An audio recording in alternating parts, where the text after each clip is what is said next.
right, buddy. Welcome to Arsenal Fan Circle here.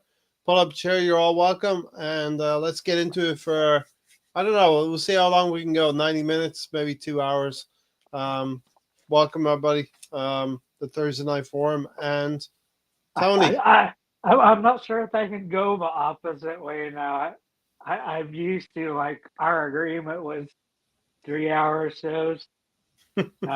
Now I do 1 hour wrestling shows, and I spend 10 hours watching wrestling and 10 hours gathering all the photos and stuff I need. Yeah, look, Yeah, when 20 you weren't, hours into 1 hour. Yay! well, we'll see what we can do. We're going to talk about, um, right now with the impending You issues with you Arsenal, could right? ask what's in the raspberry colored can. Okay, so it's a raspberry Coke, right? Hey, all, Stephen, thanks No, for being here. Thanks for joining us. raspberry raspberry wheat. It's a beer. Raspberry, raspberry wheat. Morning, lads, from Tiger and Gooner, all the way over in Australia. Thanks for being here. We do love that Iron about monk. we do love that about this show. You know what I mean? We can reach. That was part of the reason why we did go. We did have a Australian viewer, Pistol, a few years ago. Now we've got Tiger and Gooner. So thanks for being here, Tiger and Gooner. And this time zone works for us tonight and for you in the morning. Loudmouth football. Hey boys, unfortunate with the line of injuries. Not many, but your best players are out.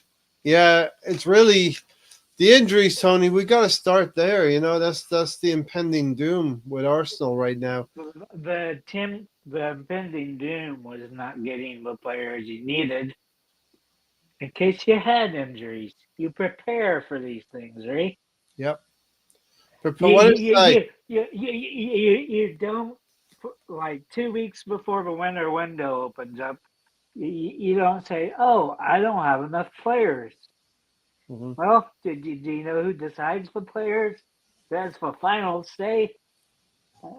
That's Mr. McHale, not Gorbachev, Well, Arteta. I listen. I think there's a number of people that have to sign off on these things.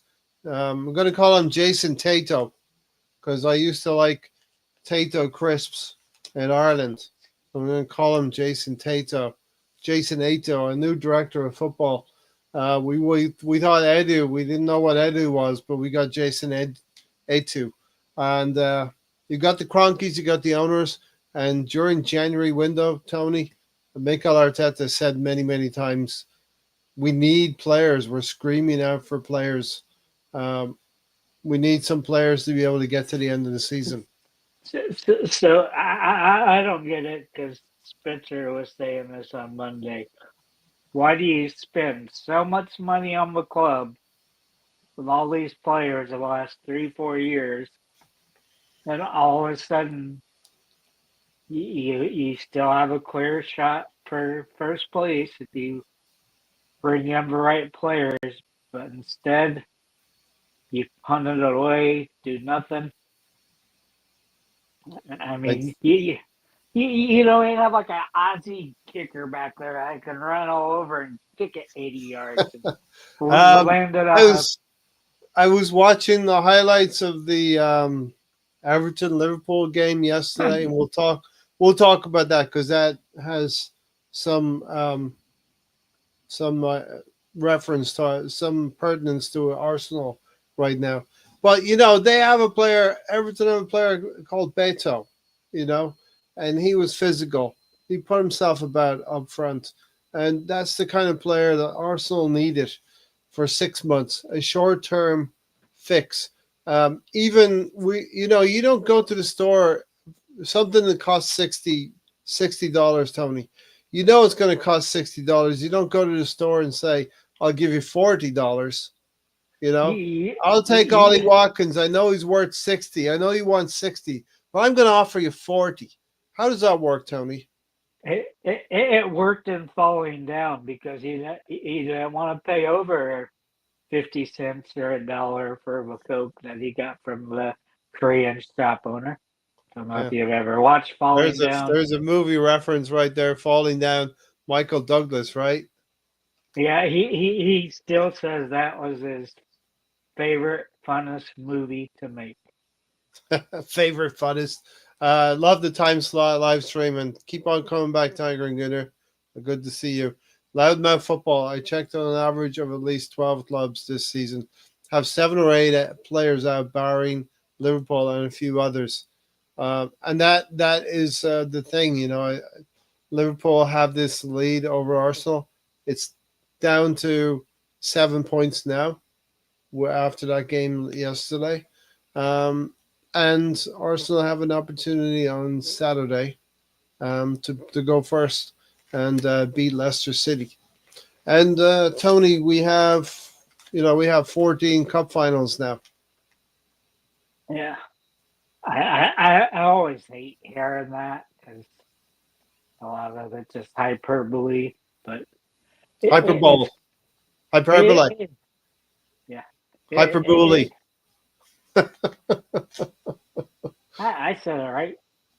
You said hyperbole, Did hyperbole, hyperbole.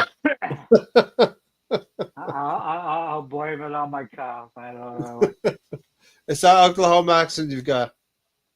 Yeah, what's weird is how different things sound in my head than it does when I talk. I don't know if it's because my ears are super scarred. I have great hearing, but I just, for some reason, what I say and how I talk do not sound like they're in the same dimension. There you have it. Tony has given a public excuse and a public grace for the things that he's about to say tonight, the things that he But has said in the past, and things he will say in the future. yeah, but I'm correct most of the time, right? You're hardly ever wrong. Is that what you're going to tell me? Yep. Yeah, listen, I checked on an average of at least 12 clubs in the Premier League. I would think this season they have 7 or 8 But players out, barring Liverpool. So Liverpool have been kind of lucky with injuries, Tony. yep, and I want to start where it pisses me off at. So sometimes you have up to 7 international breaks during a season. These players, kids, young men, most of them, their body's not fully built. The ones in their late 20s, they're kind of built for it because they're bigger. You're done growing, Yeah, but you can't have these guys. I'll use Saka because he's an easy example. Been averaging around 4,000 minutes just of a Premier League. Then he plays at least a half of every cup game. Then he goes out and plays for his country. He's like last year, came back, or 2 years ago, came back from the World Cup. Guess what? Straight back in the team. No rest for him. He gets injured. Guess what? No non-contact training. No under 21, and straight back into training. I don't know how that's became a thing with Arteta. I'm sure he's probably not the only person that does it in the league, but to me, I mean, you always had that. You always heard, oh, they're gonna be back in training, but you're like, is that contact or no contact training? yeah. Then you're like, how many under 21 games do they need to get their legs back under them? And it just, I'm not used to hearing these things, and not, it just sounds so weird to me to hear that. Hopefully it changes, but to me, first thing you got to do, you got to cut down on these international games. If you're to have them, they're in the summer. If you're south of the equator, you can have them Never gonna happen, Tony. Unfortunately, never gonna happen. I hear I, you. but it just drives me crazy because we play 4 games, then we're off 3 weeks. Yep. There was a point. It was almost November where we had played played 7 games and not played 7 games and 14. It's just crazy. Yeah. I look here. Here you can see the W's, the D's, and only 2 L's. So we've done well this season in terms of No, we losses. have not. We've done well this season in terms of losses. You know, there has been too many draws that Gary has mentioned before. You have mentioned before. We've all mentioned before. Too many draws where we've been leading the games and we've relinquished the lead. And especially away from home. I was looking at our record away from home. We've played 11 games away from home in the league, Tony, so far. We've only won 5 of those 11, drawn 4 and lost 2. So the away games have been quite very poor. Our home games are good. Our season is going to be determined by our home games, and we need to pick up our away form as well. and and last year even the last couple of years. I mean, road's been where we've been super strong at because I think as last year we might not gave up a point on the road, or if Yeah. we did, it was very late in the season. Arsenal thinks they're shopping in Asia.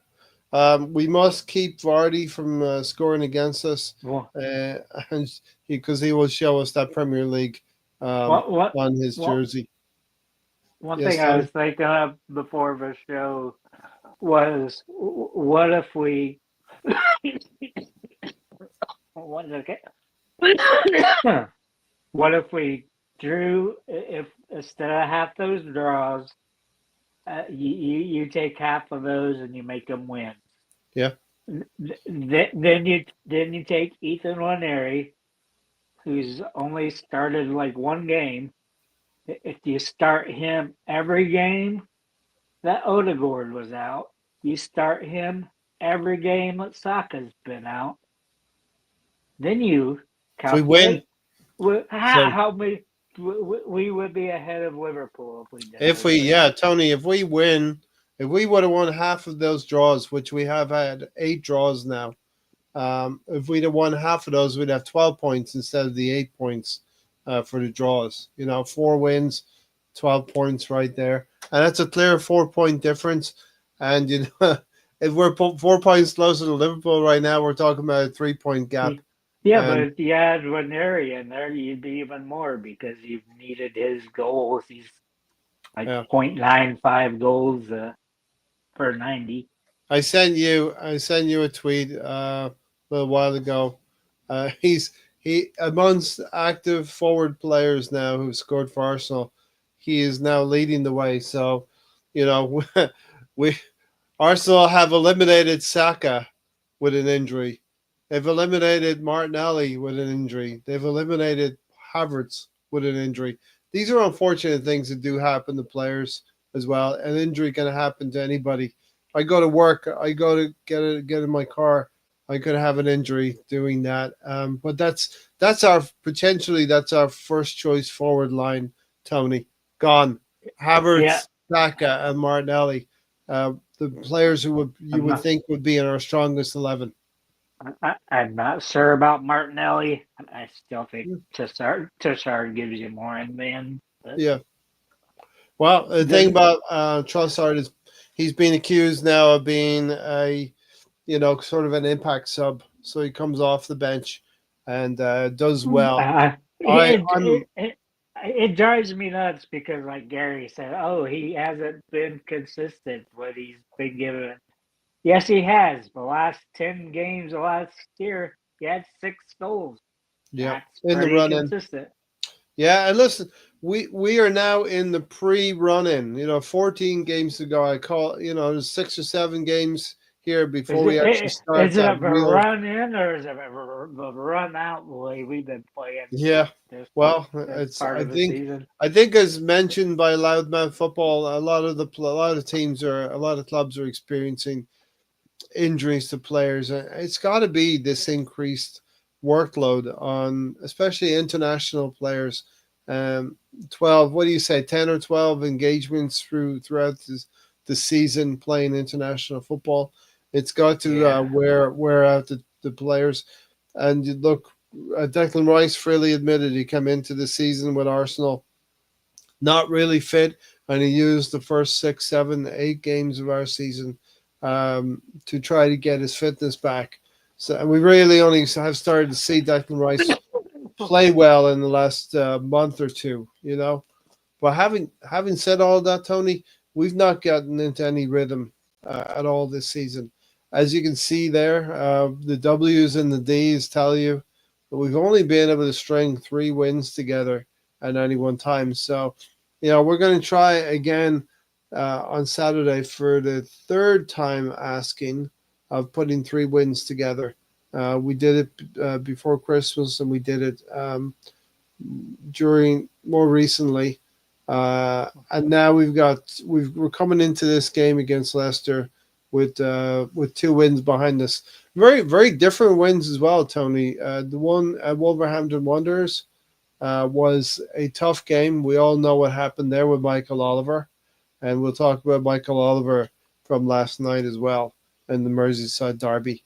And then obviously we just beat them 1-0 with the Calafiori goal and a sending off. And then we play a Manchester City team who were threatening to revive their season a little bit, and but we exploded. We exploded on them after getting equalized on. I think that game was 1-1 when Haaland scored, and then we went on. Yeah, that's right. Partey scored the second goal. Miles Lewis Kelly, probably the biggest sensation from the season so far in terms of a young player coming through. And what gets me, Ray, is seeing what he's done this season.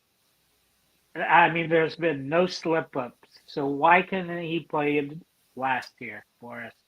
I I mean, sitting there in the under 21s, he's not gaining anything from sitting with players that he's above. So if he's sending with players that he's equal to or maybe better than him, then he gets more under his feet. But he hasn't showed he needs it. He showed that he just slots right in. But Hmm. it's kind of my thing I've been on for several years now is We're play the young players. Yeah, we're going to try and pick a team here for Loudmouth football as well. But Steven says here, come on, guys, don't give up. There's still a long way to go, and I think Forest have a great shot at the title. The way Liverpool are playing, maybe a little bit tongue in cheek there, Stephen. I still feel there's 14 games to go in this season. We are the Arsenal. This is the way we need to start thinking. We are the Arsenal. Yes, the club has not addressed in the last 2 windows in the summer and this window gone by in January. They've not addressed categorically anything in terms of strikers or forwards to score goals for us in vital areas. But we are the Arsenal. A player should come in and can come in and do a job for us, whoever that player is going to be. And we should be capable of being in Leicester City away from home.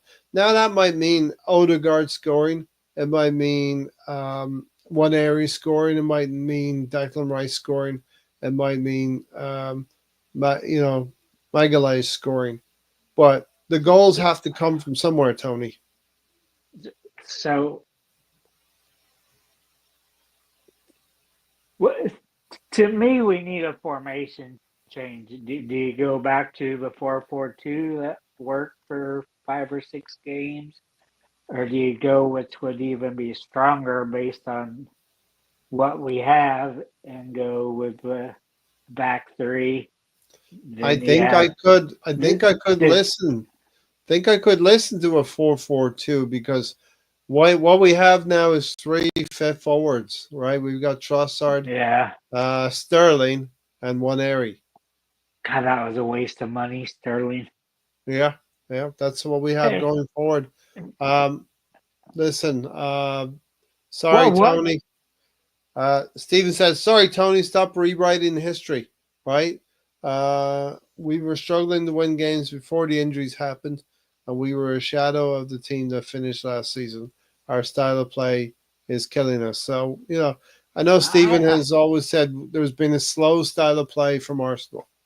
I agree, and I got tired of saying we need speedy, gritty players, and I still think that you need the grit, but you definitely need the speed.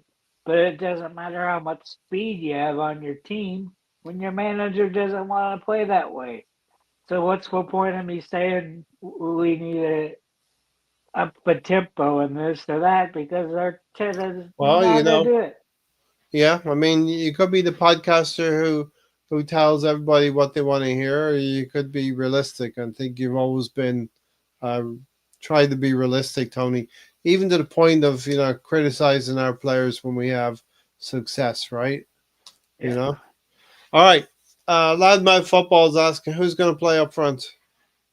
Any ideas? Uh, Trossard. Well, it was either Sterling, Trossard, or one area who's going to play up front. So, Uh, I'm curious, and I know this is an academy player. He's Oyadeji. Is the Nathan Oyadeji. He's a striker. He's been playing in the under 21s, and I understand. I know people are going to say you can't expect an under 21 to step forward and start scoring goals for Arsenal, but unfortunately, we are at that stage, right? Gabriel Jesus has gotten injured. Havertz has gotten injured. Bukayo Saka is injured. And Martinelli's injured. Probably the top four players, well, maybe Jesus wouldn't be in uh, the top four. Well, the top three players of those four are the ones who would have gotten the majority of the goals for us this season. I know you brush this aside. The kid that scored 10 goals against Liverpool. To me, he should have been given a chance in the first team to actually see if he could do Cheeto. that. Cheeto Obi Martin, I think his name was. Come on, Ray. You know it. You love jalapeno cheddar Cheetos. You love Star Wars. Every It's Star Wars fan likes it's a great Obi-Wan. name. It's a great name, isn't it?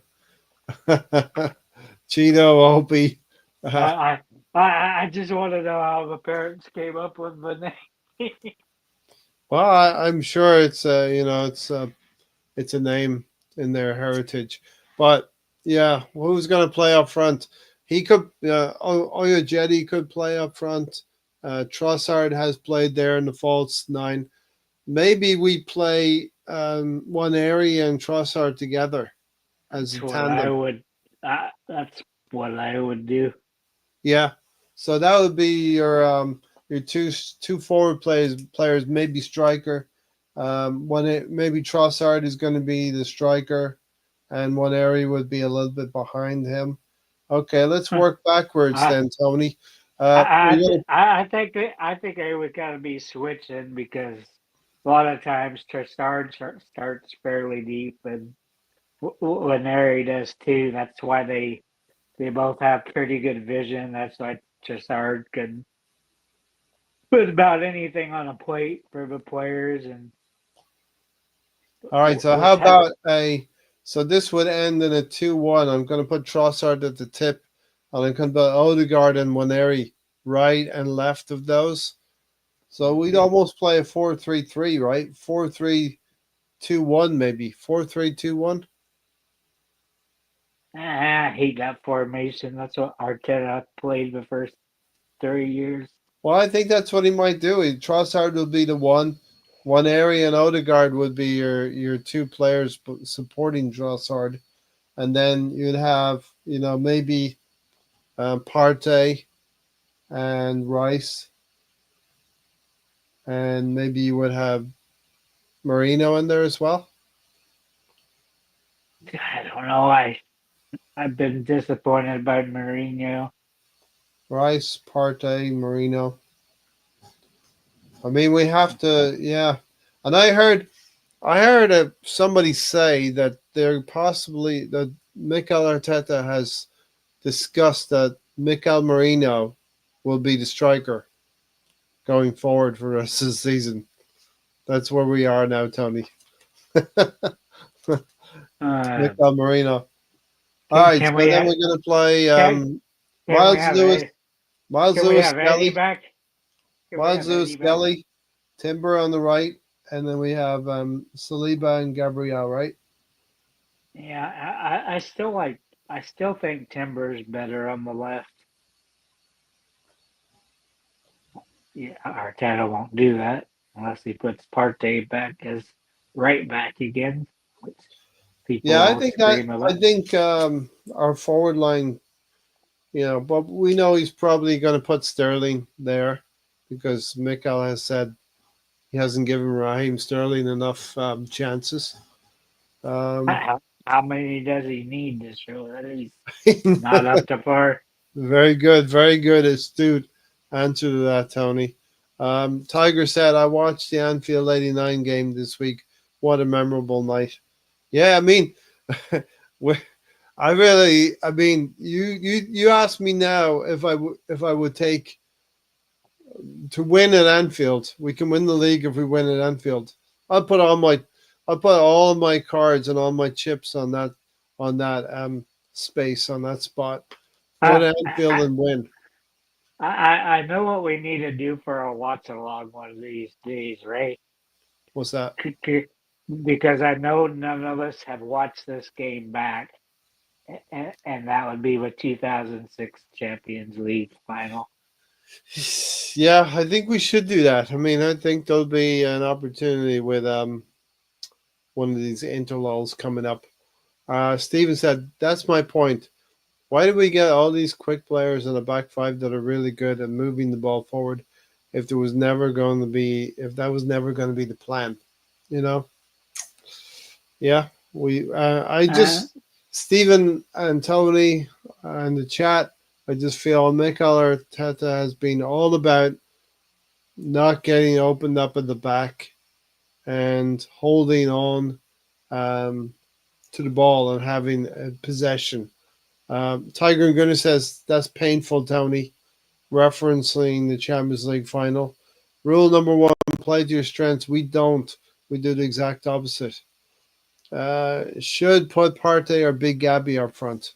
Well, definitely not Thomas Partey, but I think Gabriel Magalhaes would be an amazing striker.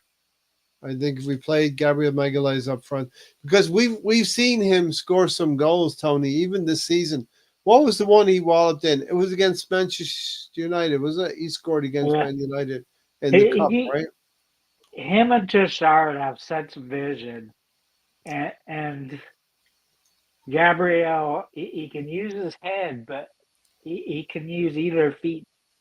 You see it when a lot of times he'll see a bunch of space and just run straight past the middle, and then find somebody in the box. I mean, he's got that type of vision, but Just for a big defender, yeah, he could actually play a striker or a yeah, forward, whatever you and want to call it. even listen, there's 14 games left in this league season, and I know even where we are right now, Arsenal have the quality to win the majority of those games.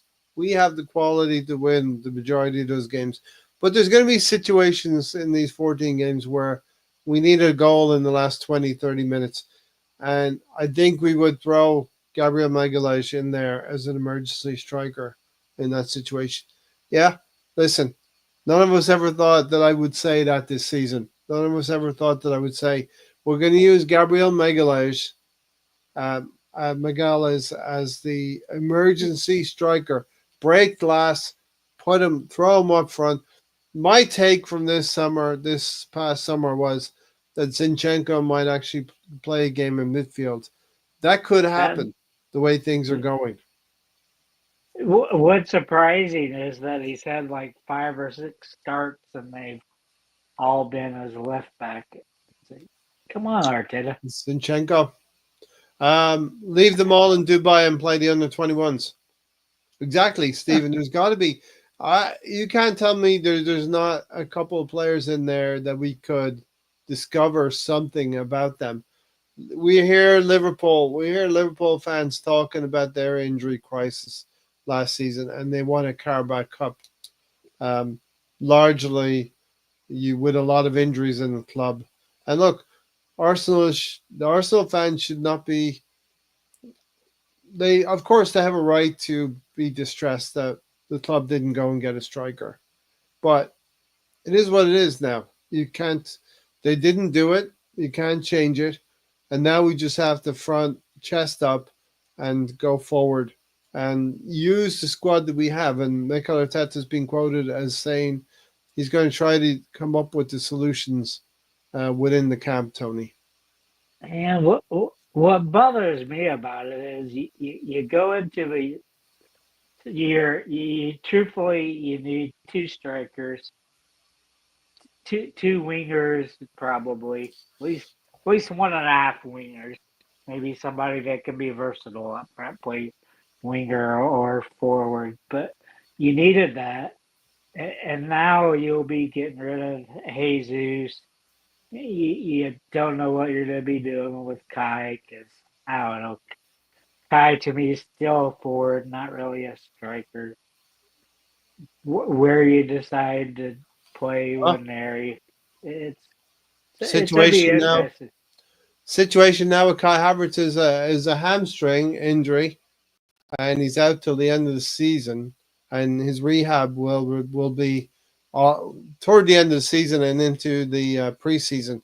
But That Tony, that that's got that to be seems a like, full. That's got to be a full tear of yeah, the that hamstring. that that is because I mean usually that grade of tear, usually it's a max of 3 months, and here we are here in the rest of the season. So Yeah, it must, he must have tore it straight off the bone. Is all I yeah, can say. yeah. Not even a partial because a partial would be a few weeks out. Now we're waiting for Martinelli and Saka to get back to full fitness, and I hope we don't rush Saka back and he's got another setback. And I know some of the chat will be saying that right now and typing it out right now. Tiger and Gunner says Mikel Arteta is now forced to play Sterling, and look, we want some of these younger players in there as well. Tiger, um, that's painful, Tony. Yeah, I've watched. Steven said he's watched it several times. It sucks, but it is what it is. The game that pisses me off was Robin van Persie's red card for kicking the ball away after the whistle at the new camp, where you can't hear a thing. It's a new camp stadium, and it was a You, referee like Michael there's Oliver. no way in the world you can convince me that he heard that whistle. No, Because even on, I think even on the TV you can hear the whistle, break and theory, they, break theory. Andre back says Michael. Yeah, there's no way you could hear that whistle, Tony, as loud as the new camp was back then. And it reminds me of Michael Oliver in his dealing with Trossard at Manchester but City. but all those things remind me of how close we were being a pretty great team instead of being the forever being in the Champions League every year because '06 you could have won the Champions League. '08 you could have won the league, should have won the league. I don't care how. There's a big player. I know it's a gruesome injury, but there Eduardo. are Yeah, yeah. But I know it's gruesome. But you yeah. shouldn't be crying and doing all the things that It was a players are young it doing. was a young team, and Eduardo was key to that team. He was But scoring a lot of goals, Tony, and we were cooking. We were cooking. It was February 23rd. Right about this time of the year, we went to Birmingham, and we had, I think, a decent lead.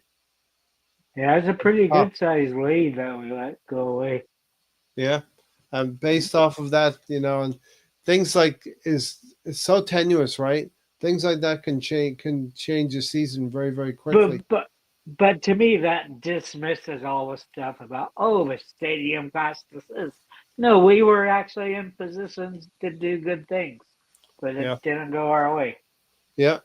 Tiger was wondering how long was Arsenal out in Dubai for, Ray. I mean, we didn't hear anything too much back from Salt Bay or anything like that, but I think they left probably a little over a week ago. So, you know, I would think they were there 7 or 8 days. They really. Uh, I oh don't. no, I don't keep a close. I don't keep a close eye on the team, but I would imagine they're back now. Have been back now for a day or two to adjust I, for this game on Saturday. I think they've been back for 3 or 4 days. Yeah, I think they're only there for 4 or 5 days. yeah.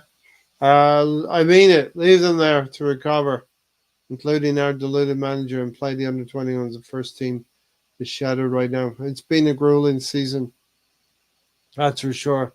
But you can't. For me, anyway, Stephen. I know you're thinking differently. Um, I You can't give up on the league. This is Arsenal. We're a club who are the third most successful traditional club in England, and we have the third most amount of trophies in the cabinet over time, right behind Liverpool and Man United, and Arsenal should never uh, should never allow their players to ease off. We have to keep going. They're professional footballers, and they've had a rest now for a week or 10 days, and we should see the benefits of that. I don't know if we're going to come back and Did, play like we did last spring. I don't know if that's going to happen, but I have a did, feeling it can happen because we play Leicester, we play West Ham in the next games. do you get much rest when you go to a place that's 140 degrees Fahrenheit? Well, I'm sure there's air conditioning there where they were, Tony. Um, they get to be in the sun when they want to be in the sun. So, you know, ask yourself now in Oklahoma, what's the temperature outside? Uh, Is it cold or is it warm? it, it, it's not as cold as it was this morning. It was 8 degrees this morning. What happened to your screen? You gone black? You gone dark? Oh, I was looking for the temperature, sir. Looking for your temperature. Okay. Um, got a few comments in there. Steve 20, doesn't. Yeah. 20 degrees, right? 20 So degrees. yeah, it's about -6 or 7 Celsius right now. You know. Um, I don't want to see Saka near a pitch until August, says Stephen. Well, This time last week it was 82. So and Tiger, you're right. We should have been invincible in 1991. Listen, you're talking. This is my time. Watching Arsenal since about '86.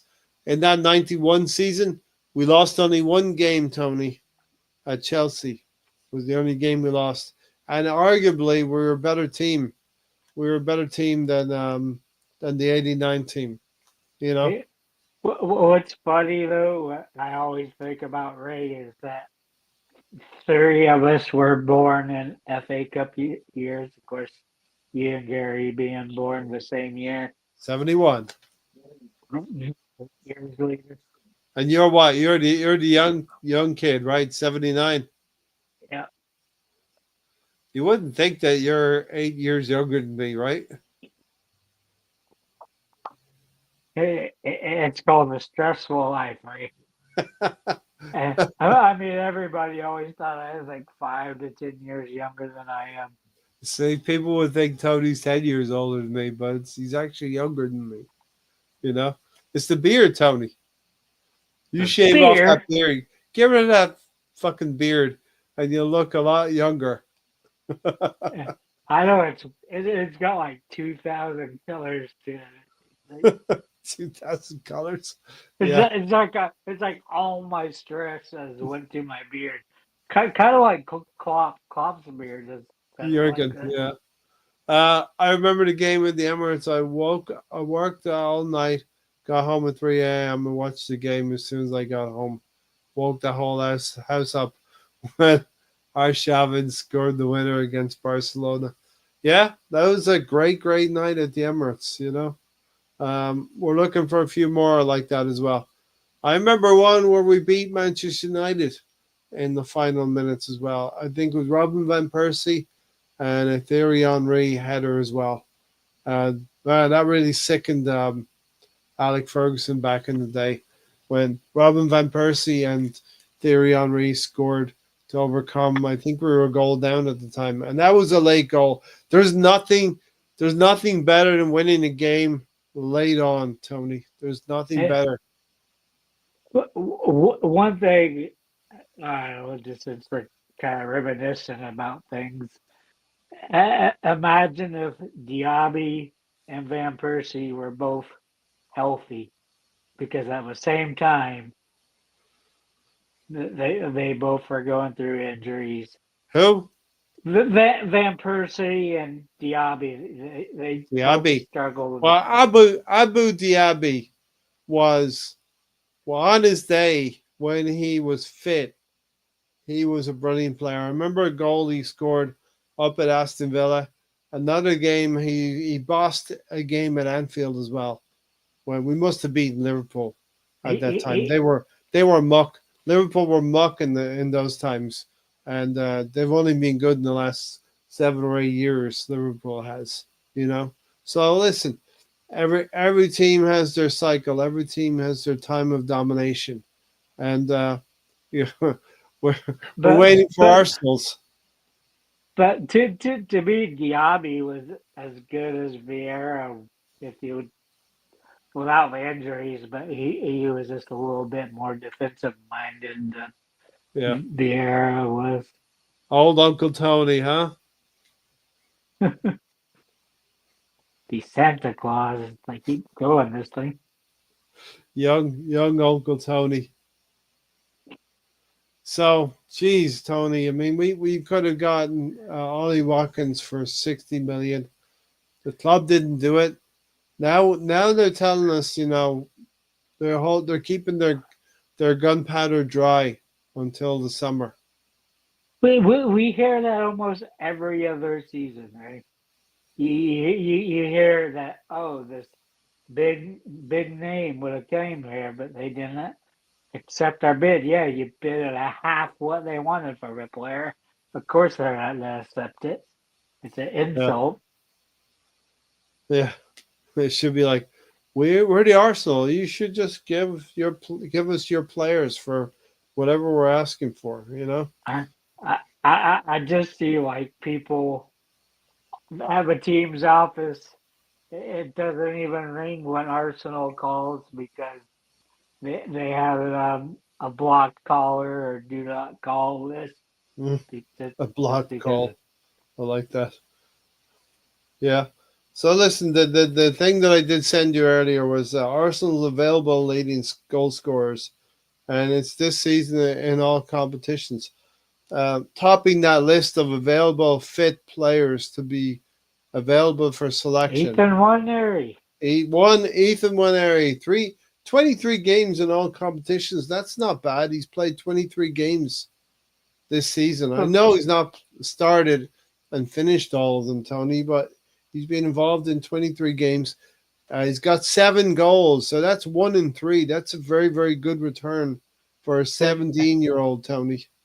it feels like he's played like 73 minutes. I mean, that just doesn't seem like he's been part of the team at all.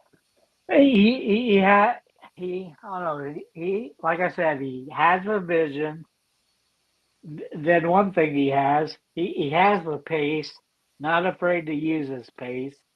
And I don't know, I think when you're young like that, you're not afraid to get benched for going out there and being creative. Yeah, I yeah. think all these other players are, but I think I, also the manager, I'm sure Mikel Arteta would be the same here, right? I think the manager's going to tell a young player, Tony, just go out there and have some fun on the field. You know what I mean? play your game, play within the system as much as you can, but enjoy it out there. That's what I think Mikel Arteta would say. I don't think that he's coached anything out of Ethan one area yet, and we hope he doesn't. You know what I mean?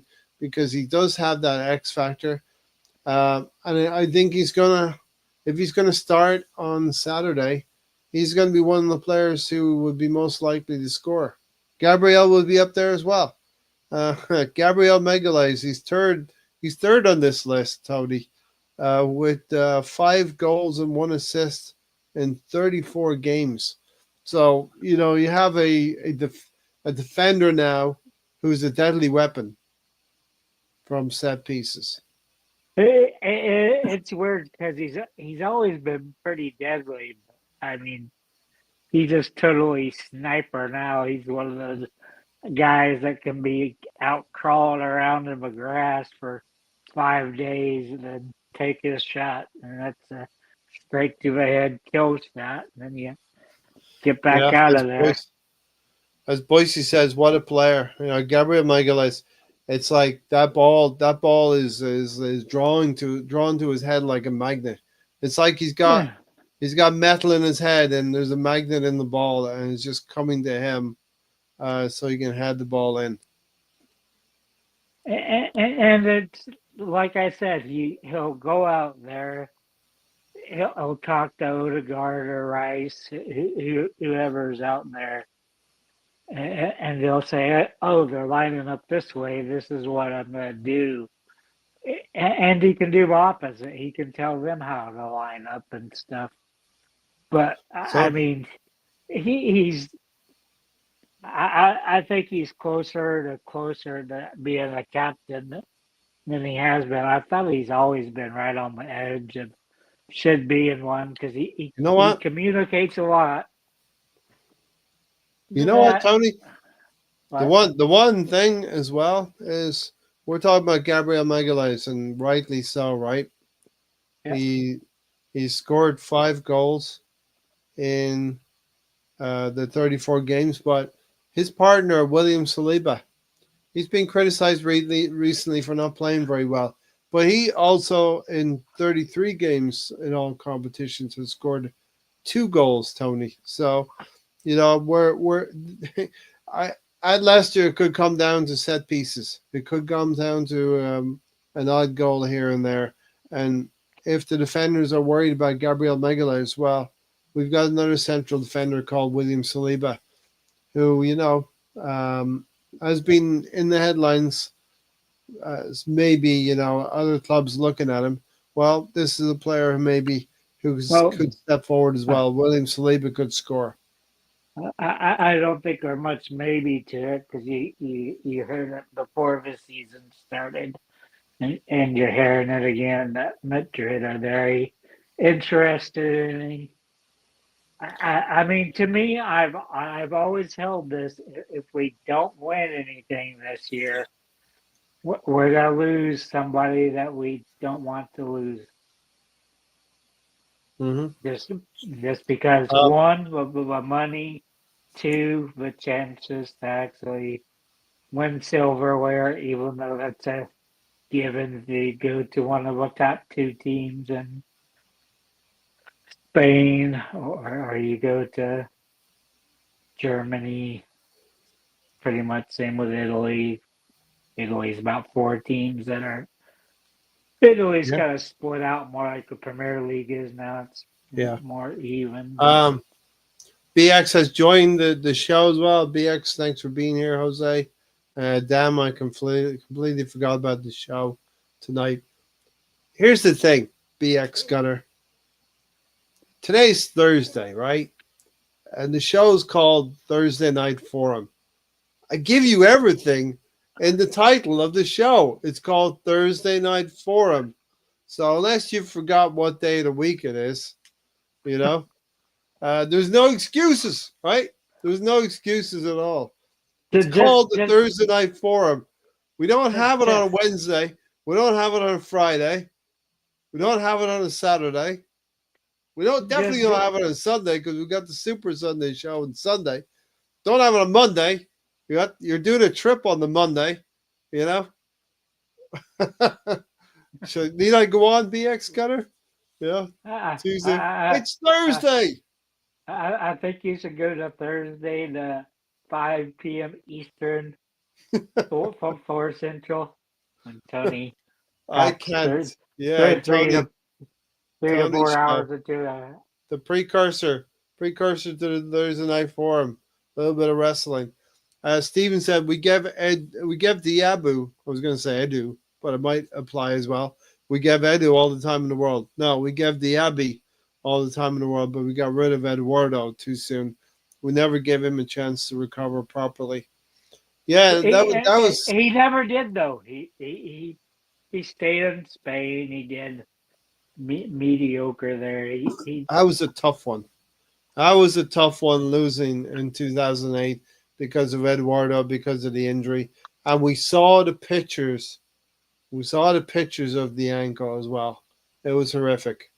Um, I mean, when you have a bone come through in two different spots like that, or even if you break a bone in two different spots at the same time, it's a very difficult thing. Me, 6 years old, broke my femur in 4 places. uh, how would you do that? How did you do that? Um, Me and my cousin were like wrestling around. He was kind of pissed at me and was fighting on me on the way down. But it has these big stones where my bathroom was, and he pushed. I only dropped probably at the most 2 feet, but I just landed on these jagged stones and it just snapped my. Wow. Wow. I've never broken a bone, so I don't really want to do that either. You know what I mean? Tiger and Gunner, a shout out to Gabriel Magalhaes. Get my boot. Humble, eh? Howland. Remember he pulling Howland's shorts? Get my boot. I would say Gabriel Magalhaes and Erling Haaland have some kind of a relationship. I wouldn't know how to characterize that relationship. Uh, they love to hate each other. They have a dislike for each other. Um, uh, yeah, you forgot the show. Definitely BX, but you're here. Valentine's Day, Welbeck goal. Nice. But Welbeck goal tomorrow against Chelsea. Yes, the Premier League returns. Um, Gabriel has been my player of the year so far. That's the thing, Stephen. I'd want to put David Raya forward as well. I think he's kept us in some games and been vital going forward. I think Timbers had a pretty nice season. I think Thomas Partey has stayed, knock on wood, right, has stayed pretty fit through the season, but and that's the thing. Saka would have won it handily if he didn't get Saka, hurt. yeah, he was rocking toward 20 assists this season. We actually talked about it for a podcast or two before he got injured, and on the 21st of December, the shortest day of the year, meant the longest injury for Saka. The shortest day of the year meant the longest injury. Um, yeah, Gabriel has been my player of the year. I think Thomas Partey has been good.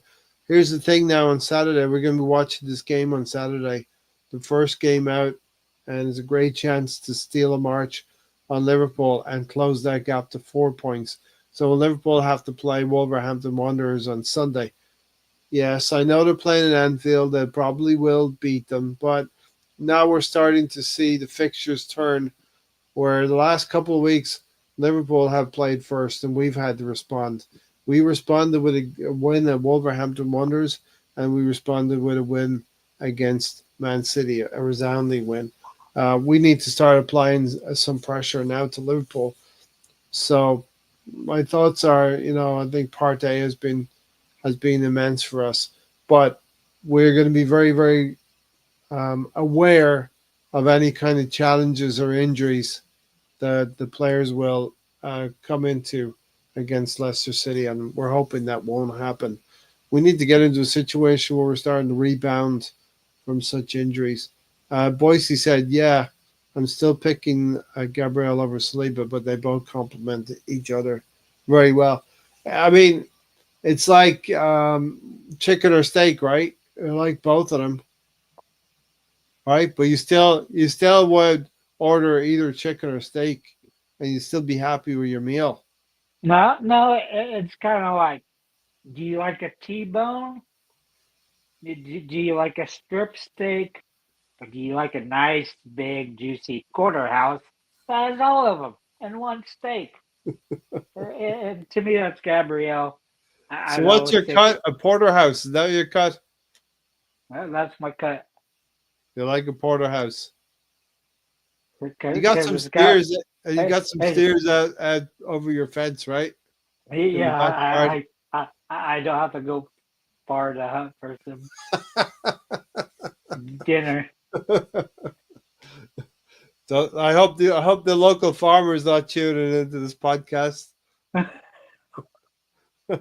Are you? We're Do you not. live on the edge of Stan Kroenke's ranch? No, Where is Kroenke? Out Colorado, isn't he? yeah, not far from here. Oklahoma, Texas, Colorado. The Crankies, as you would call them, the Crankies. You, you would never think that, would you? Right? That Oklahoma, Texas, Colorado. Tiger said it is Friday morning for him for me. So I don't know. I don't. I think we have to stick with Thursday night over here. Stick to our time zone. But Huh. I love that it's a Friday morning for him as well. So we're getting to people. We're getting represented by different continents here. That's great. And different Stephen, time zones and different days. time zone. The thing that is Gabriel's apart is he does it at both ends of the pitch. Yeah, sets him apart for sure. Um, he's The, what kind of player is he, Tony? Come on, let's throw a few flowers at Gabriel Magalhaes. Come on. it's hard to say. He's determined. He's gritty. He's witty. Pretty and witty. Vocal. Yeah, I mean, you've seen him doing mock celebrations of certain players. One we're still trying to decide. But I don't know. I like him. I've always liked him, you and like that. I've always thought he was a better player than Saliba. Is he a I, is he a what do you call it? A brick shit house? That what you call it, right? he definitely has those qualities, but he's definitely got the finer touch of things too. Because, like I said, he can do it with his feet too. He doesn't necessarily have to do it with his head. Yeah. But Listen, but it's but not. w- but when you're 6 to 8 inches taller than everybody else, yeah, go use your head. It does seem easier. Like if you're Saquon Barkley, the game seems easier. Shout out to the Eagles, Philadelphia Eagles, Super Bowl champions. First, everybody's got a sporting portfolio, so I've liked the Philadelphia Eagles ever since the '90s. And when I moved to the States, I moved to this area um, by happenstance, but not by design. And I've watched the Eagles now win 2 Super Bowls in the last 7 or 8 years, with the potential of being set up for the next 3 or 4 years, winning Super Bowls. Taking Another, this thanks to somebody's astute scouting abilities. yeah, Jalen Hurts came to Philadelphia via Oklahoma, right? Yep. Um, Via tough. the It's other, funny. Yeah, you asked me about him, and I'm like, he's a winner. He can throw. He can run. yeah, yeah. So the other part of my portfolio is the Irish rugby team, and they're on a three-peat. So the Philadelphia Eagles defeated the three-peat, and the Irish rugby team are on a three-peat in the Six Nations. So yeah, things are going well. I had a good weekend. The Eagles won the Super Bowl. Do, do, Ireland do took you another step towards the Six Nations Championship. Do you Yeah. play everybody twice in that? How's that You format? play everybody once. You play 5 games, and it rotates every other year. You play away or they play home. So I think we played England at the Aviva in Ireland, and next season we'll play them at Twickenham in England next season. What's weird? I don't think I remember you mentioned them last year. Every other year you've mentioned them, but last year you didn't. Didn't mention who? The Irish and the Six Nations. It, the Irish, yeah. But like you have to enjoy these times when your teams. You have a few teams and different codes, and they have to enjoy it while they're winning. I'm from Ireland, so I have a love for Irish rugby. I'd like the Irish football team to be better than they are now. We had a chance way back in the '90s to get to a quarterfinal of the World Cup. But Roy Keane left the camp, and yeah, we have Jordan in the Eagles team. I have Jordan Mailata, have an Australian in the Eagles team, and there is some talk maybe of the Eagles maybe going to Australia for one of the games abroad as well. So my sporting portfolio this weekend was good. The Philadelphia Eagles won. Um, the Irish rugby team won, and are in good nick now to maybe clinch a third championship. That's the thing. You gotta win things. When you have a good team, you gotta win things. The reason why I'm saying that is because we bring it back around to Arsenal, and to finish my weekend, little bit of a Freudenschad. Is nobody call it Freudenschad? Liverpool losing to Plymouth Argyle in the FA Cup was a big shock, and Liverpool Yep. drawing. So Liverpool fans were like, "It's okay. We were out of the FA Cup. Let's concentrate on the league. We'll win. We'll win against Everton." Well, what happened? Michael You, Oliver happened. That's what happened, Tony. you didn't let me talk about my teams there. Yeah, go ahead. Your Like turn. Oklahoma City Thunder, youngest team in the league, 23.5 years of age, and they still have tons of number one draft picks because they ended up picking them up somehow. I don't know what voodoo they did, but so basically they can pick up a couple of new players, let So, what players are they? go. College team, Tony? No, NBA with Thunder. NBA. Okay, basketball. Yeah. So, Uh, but for a while, I can't remember. I think it was the Vegas hockey team and somebody else were the second championships that were between two teams that did not end with an S. okay. Thunder no S, Heat no S, but every up to that every championship because look, you got Eagles, Cowboys, but everybody you can think of has an S. But Heat and Thunder did not, and they were the first major sports teams in the U.S. to play each other that did not have an S. Well, I doubt many people know that, right, Tony? So you've educated some people. I think a lot of Yeah, people know the Eagles won the Super Bowl, and a lot of people know that Ireland are leading the Six yeah. Nations. If you're ever in sports Jeopardy, just remember me. Hey, so we're going to get into Michael Oliver and Everton, but let's continue with this Arsenal's available leading scorers list. We talked about Saliba and Gabriel at the back, Ethan Waneri.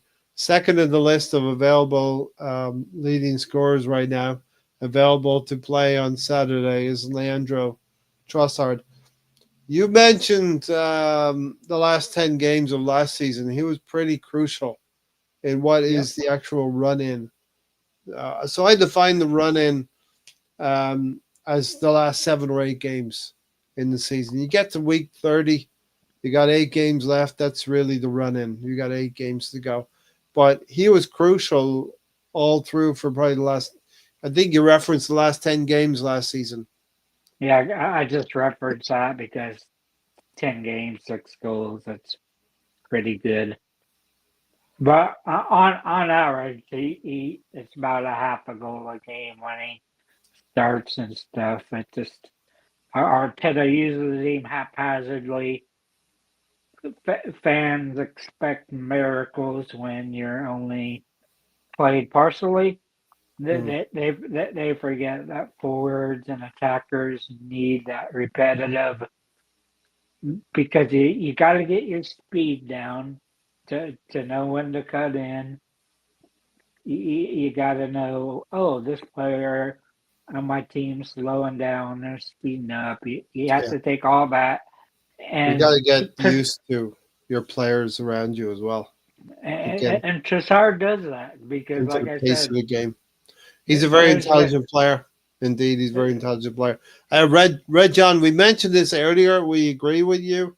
Uh, you're making a good point here. Buying Watkins wasn't such a bad idea after all, was it, boys? Arteta injured the only striker he had, and we said that, Tony. You don't go into a store to buy something that's worth $60 and you only offer 40. You know, it's not. That's what I've said to Tony earlier. It's not how it's done. Arsenal must have known, and I hate that narrative of where Arsenal fans will say, "Look, they'll say that they tried to sign somebody and they weren't able to it." All of the evidence points to those fans being correct when they say that. Arsenal will say, "Well, we tried to sign Ollie Watkins, but we weren't. They weren't willing to do a deal for us." yeah, And not 40 not not million, for, not 40 for a million, third off, not for a third off. and but Tony, 40 million is something that annoys me as well because it brings back Suarez. It brings back 40 million plus Do, £1. You know do you do you do you remember what Mr. Henry said?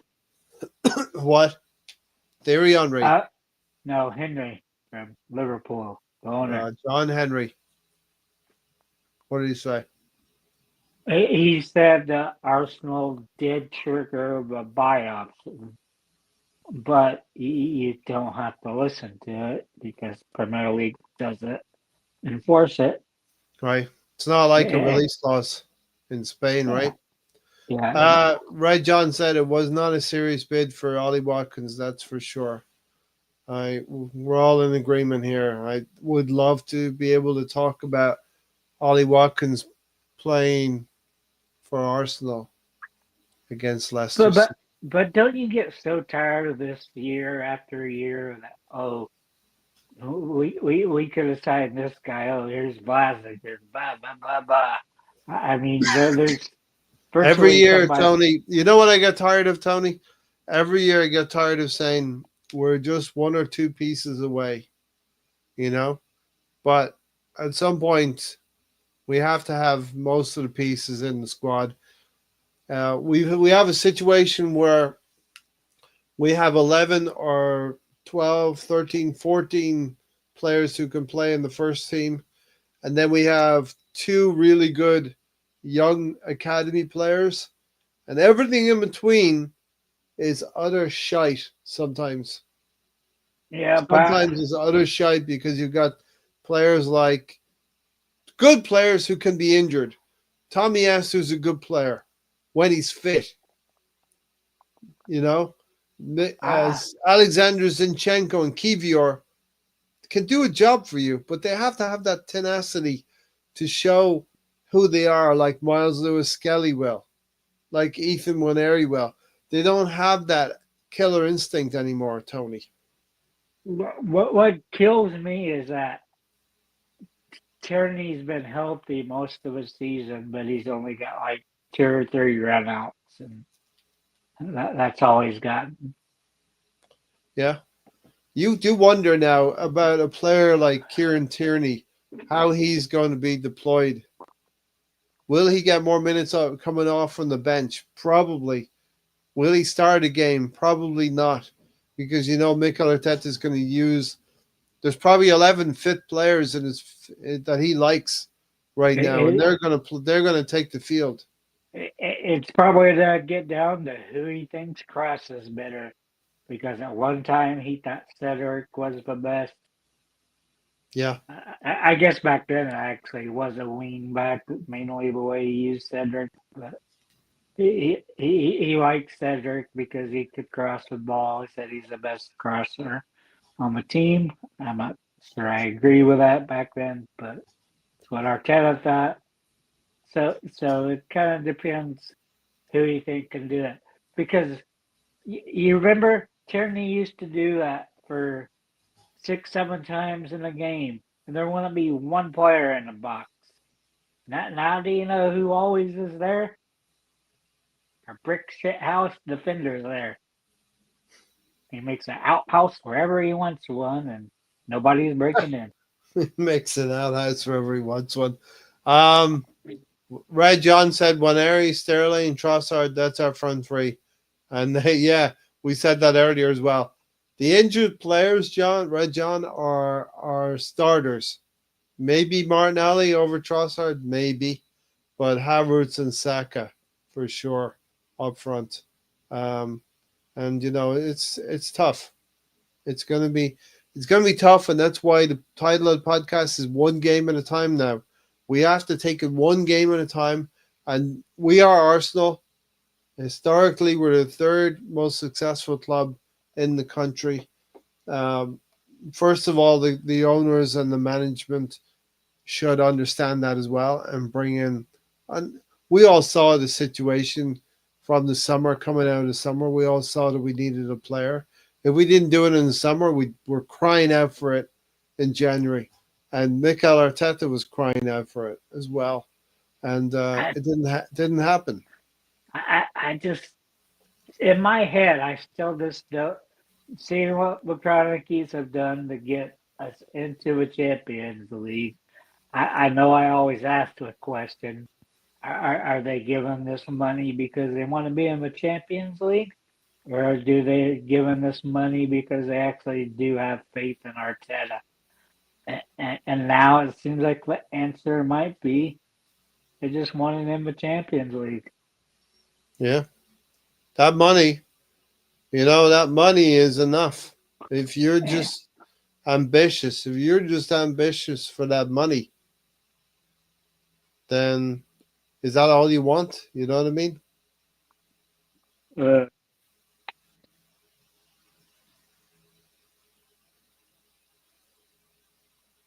I don't know. I don't know, Tony. So where do we go? What do we?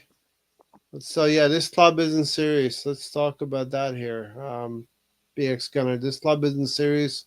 Give up halfway, and it's a free hit now for them onto the summer. I don't like the idea. I don't like the idea of sacking off half of a season. We get to December. You and I, most Arsenal fans, are saying we need to make a go of these domestic cup competitions. We know that, okay, Kai Havertz has done a job for us, but it's unfair to ask him and Jesus to do things they're not able to do. We need every successful team needs a striker.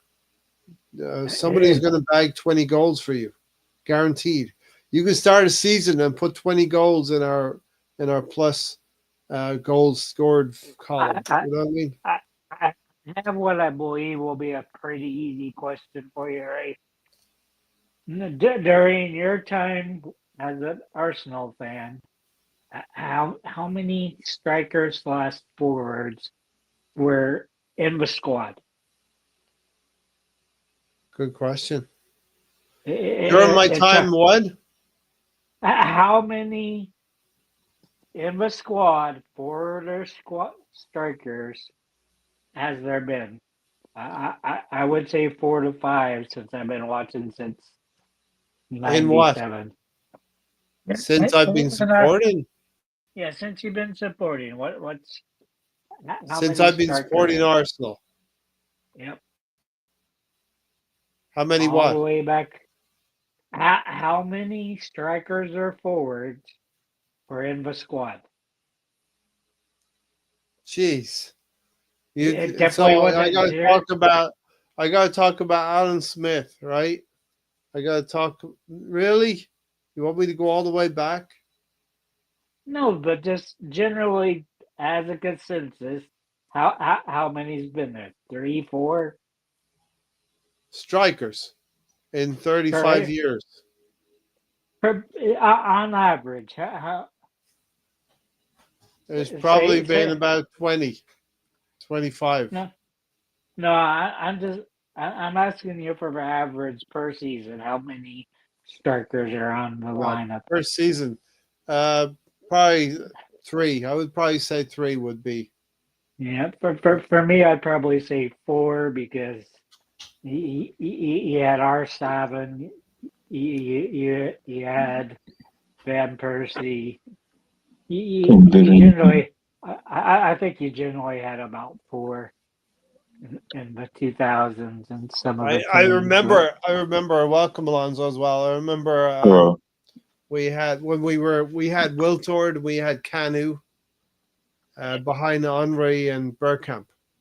You yeah, know. that's So what I'm saying. You always had it seemed like you had your starting pair, then you had your backup pair. Even going back to a player Stan didn't like at the time, but he ended up being yeah, decent for us. yeah. I But mean but but that's when you would play two up top, right? You would play two up front.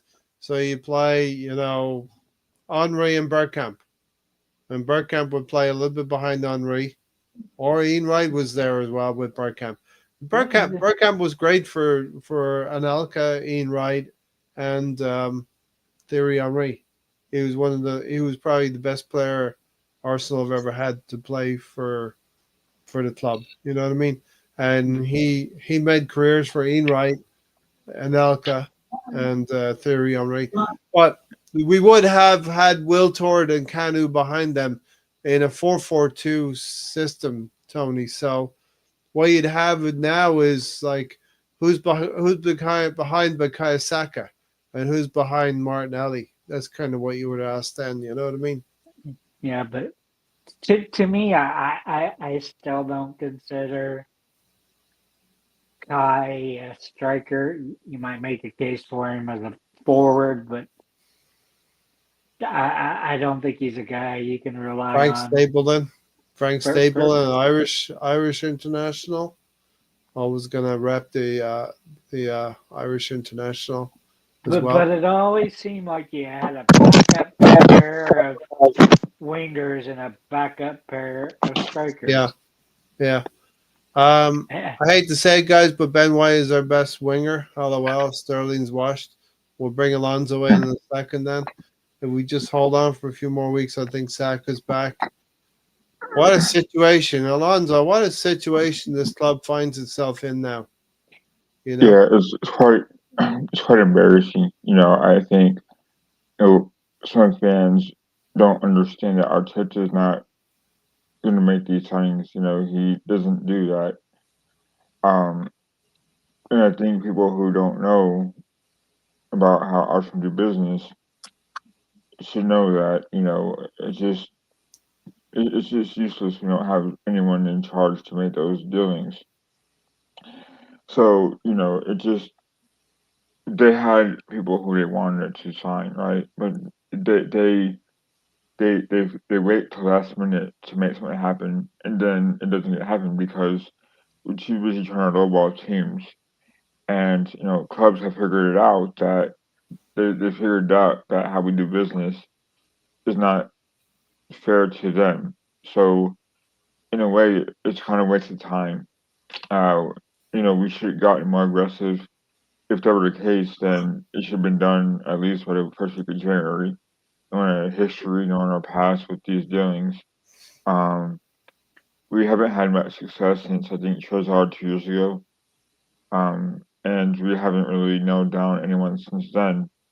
Um, if that was the case, then why do you sell Nketiah? Why do you sell probably the second string striker that would have played this year. You know, Jesus kind of shows you that he's not going anywhere. Um, as far as him being sold, so you kind of ask yourself, you know, Arteta is supposedly furious with the board.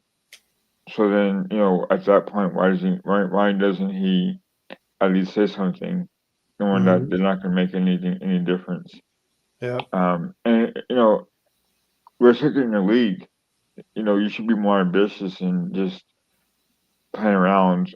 You know, knowing that the money that you know got a player for, or at least gonna get a player for, like you know, Watkins or Cisco, suppose it isn't enough, but then you just back off and just give up. The, So that's the issue for me, and it's like you know they had these players linked to for a while, so they make it happen. Then at least get someone from Championship, or if you're that desperate, and they're not, it the, seems like. So you know you just wait, and then Trezor. I mean, Trezor could potentially play there, but that's asking too much for him. Mhm. Tony? but I was asked Alonso, how much of that do you think is you instead of bringing in the football guy, you bring in a lawyer or a businessman. You don't bring in soccer players. There's still two empty short. Tim Lewis, I mean. There's still two empty seats in the board. I mean, I always thought Wenger would be there and be a sporting director, something like that. Should come back, yeah. Well, we all But wanted like someone in the family to be a part of that, right, Tony? That was ideal for us supporters, like someone that knows the yeah, football club in and out. Like you wanted, I think you wanted Pettit, right? Or no, you wanted God, who's that guy? Who won it? Who was Dutch in 21 and a lot? Over Mars. Yeah, over Mars. We didn't get him. You know, we're linked to Rosicky. We haven't yet gotten him yet. So I think there's more to us being led on with the board. Um, and if that was the case, then why hasn't you know the Cronkies, aka Cronkies, stepped up? You know they should be able to, if not hold. At some point, they're gonna have to hold themselves accountable. Knowing that we're in the middle of the race, and yet you got nobody to hold themselves accountable. You know, Arteta, to me, I always thought of it as Arteta's ever managed. So where's the guy getting the players in? You know what I'm saying? And I don't think Arteta. I think Arteta gets like an unfair, a bad rap or an unfair. Um, Press. yeah, because he doesn't. He's not involved with any of that. He's there to coach Yeah, and to manage, yeah. and he's not there to bring players in. He And certainly said it a few times in the January window and since, you know, the need yeah, but for a he, striker. he said that before though. First he said the squad was too big. Then he got rid of too many players and said it was too little. Again, this year too little. But to me, I know you've followed the team for a long time, Ray. But what happens if Josh Kroenke picks up the phone, calls calls Dennis? But Bergkamp's probably coming if you ask him. Oh, I love that. I love that. Red John said, if we just hold the results by keeping it as tight as possible to Liverpool, a Saka's return changes the tide. I will say, you know, this month there's going to be some fun and games, even this month, because Liverpool, okay, they're going to play Wolves on Sunday. They should take care of Wolves at Anfield. After that, they've got some good games coming away to Aston Villa, away to Man City. You better believe Pep Guardiola is going to want to have revenge over Liverpool for what happens um, back at Anfield. And then Newcastle, we don't know what kind of Newcastle will have tough leading up to the Newcastle game against Liverpool, they'll play City, Forest already before that. So Newcastle have got some tough games coming in. City, Forest, and Liverpool. And whether you like it or not, the rumors are Isak may leave in the summer due to if they don't get that top 4 spot in Newcastle. But some tough games coming up for Liverpool as well in February. Meanwhile, we play Leicester City, and it's about winning, right? I'm going to take Gary's mantra and say the next game is the most important, the only one, and it's Leicester City, 3 points, and whoever scores, it could be David Raya scores off a corner in the last minute. I don't care. It's about getting 3 points at the end of the day for 14 more games in this Premier League. Just kick the ball, right, Gary? Just kick the ball. Just kick the laces. Kick through the laces, right? Trossard one side, Saka the other. Go ahead, Alonso. You were going to say something? Or not? Yeah, I'll come back to me. I was going to make a joke, but... Oh, well, Tony wants Zinchenko to play striker for the memes, so I hope it's not going to be lost after these. We all know he's going to play Partey striker. I still want to see Zinchenko in the middle. I'm sure Ray still does. Don't want to see a striker. No way, Jose. Zinchenko, that's my hot take from the summer. Zinchenko will play in midfield at some point. Right, go ahead, Alonso. I was going to say, what have we got? Jake Elliott kicked through the laces. Fly Eagles fly, man. Kick through the laces, Jake Elliott. Fly Eagles fly. I was talking about my sporting portfolio. The Eagles, check. Ireland in the Six Nations, check. Okay, right. We know, Alonso, you don't follow Ireland in the Six Nations. We know that much. Kroenke is only interested in top 4. Kroenke, a.k.a. Kroenke. The Kroenkes, a.k.a. Hey, if Gary and Tony can mispronounce people's names, I can too. Yeah. I think I should start mispronouncing things as well. John Radford, Malcolm McDonald. Yeah, he was asking how many strikers. So let me catch up a little bit. The chat probably got a little bit ahead of me tonight. You wanted 20 goals a season. Striker Lacazette scored 19 for Leon. Would we want Eddie and Kenny back at this stage? You know what I mean? Yeah, but you're missing Lacazette's first year back in France. I believe it was 33 goals. Tony's a Lacazette lover. Right? You liked him too, Ray, but our I liked him too, very weirdly. But you defended him way beyond defense. You know what I mean? This manager can only play a 4-3-3 as a game of changing formations. And here's a false 8. What players were developing because of him? You had Smith Rowe always giving him credit. And it seemed like every time when he was out there with the younger squad, they played a lot harder when Lacazette was out there. He was good for the younger players coming through. But Kai Saka as well, one of them as well, you know. Can you imagine? Can you imagine him with somebody like Guarneri? Yeah, would have been good. Aubameyang scored 70 for Marseille last season in 34 games. I hate to say it, but it does seem like the French league, is not. I'm not going to say Farmers League, but it seems to be a lower standard. They don't play defense. Maybe not say Farmers League without saying Farmers League. Say Farmers League. You know what I mean? I mean, the Germans, the Italians, they play defense. Spanish is finesse football. Not much defense there. Yeah. But there's definitely little defense in France.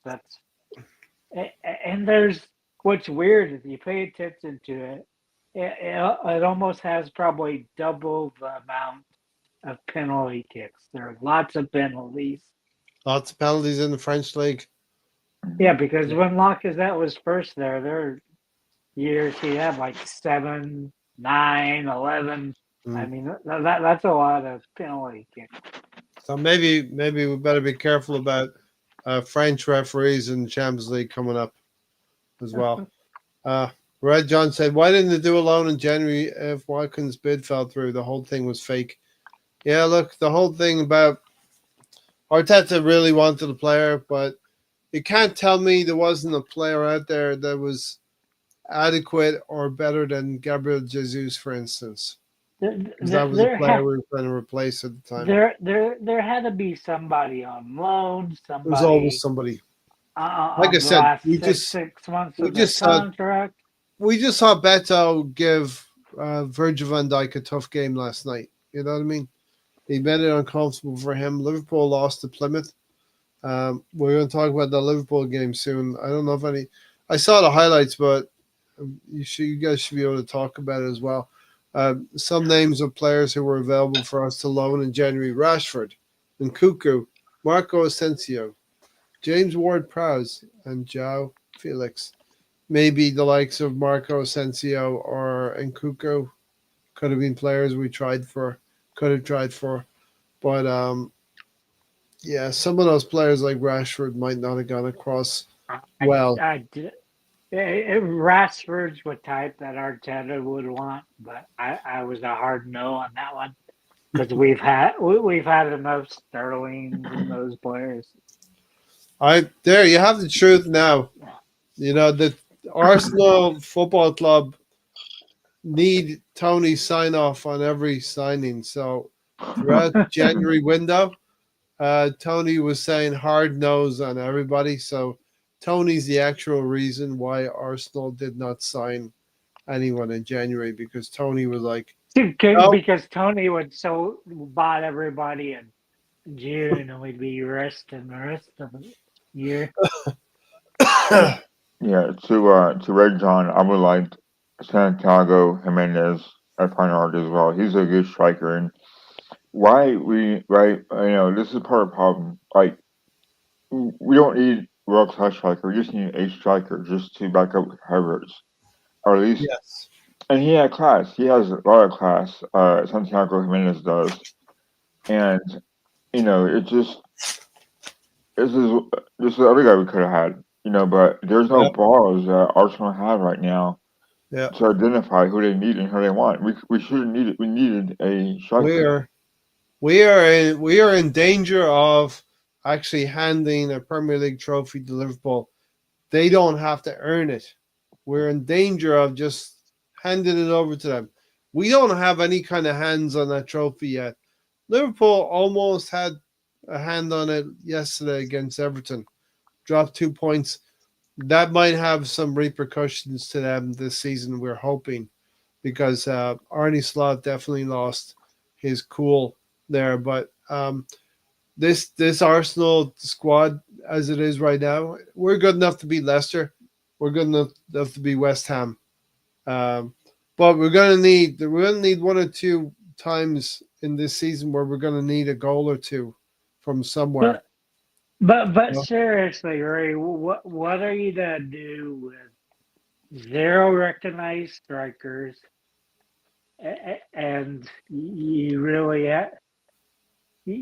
don't have a winger, unless you want to count one there. I mean, it's a game of football. We're gonna ask our midfielders to step forward. We're gonna ask our midfielders to get into the box. We're gonna ask our midfielders to take some they've shots. been doing that more. We're gonna ask our fullbacks to get into the box as well.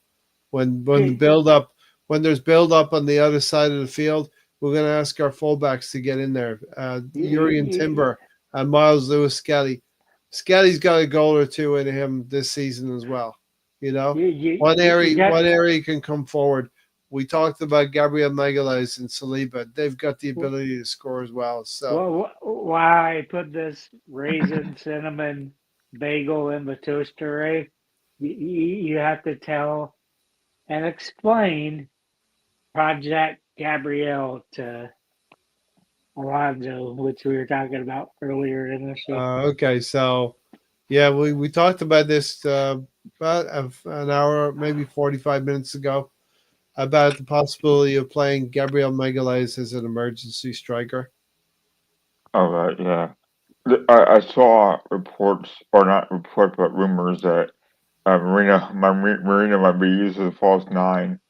Yes. And I'm like, God, dude, this is what it's coming to now, where you have to have a when you're newly bought midfielders, who really is not the fastest guy on this pitch, Yeah. play as a striker. And like, dude, Yeah. like, how incompetent on a board not to identify who they need and who they want. There's a difference between need and want, right? We just needed any striker. We could have. I don't know. It's just too much in hand. It's just too much to take right now. So Alonso? We got 14 games to go in the Premier League, and about 10 of those we're going to be okay, right? We're going to be 9 or 10. We'll probably win 9 or 10 games, or we'd Well, be in a decent position. There's going to be 4 or 5 games where we need something a little bit extra, something out of the box, something out of the norm. And that's when a striker bought in January weighs in with 6, 7, 8 goals can make all of the difference to push you over the hump. yeah. So I remember whenever we bought Andre Alshevin back in 2009, January 2009, Yeah, and I remember when he first came on the scene. I think it was the second game as an Arsenal player, he blew up and scored 4 goals at Liverpool at Anfield. yes, And I thought to myself, wow, this player should be something. And he was for a little bit of time. yeah, And he scored against Barcelona. And the guy had a lot of confidence, a lot of yeah, class, like integrity, and he had something. But again, he played as a winger the rest of the time in Arsenal, so he didn't get really a chance to flourish like he should have. We Well, we we currently needed that kind of player now, and this is kind of disappointing. I remember talking about having maybe a guy like Martinelli moving as striker because he could play down the middle if necessary, right? yeah. Now that option's gone Yeah, until he comes back. So you're asking a lot for a thin squad.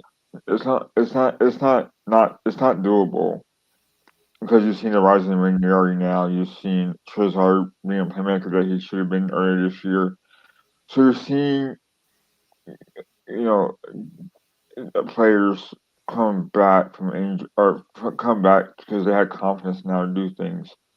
Um, we could get by, right? But it's a tall task.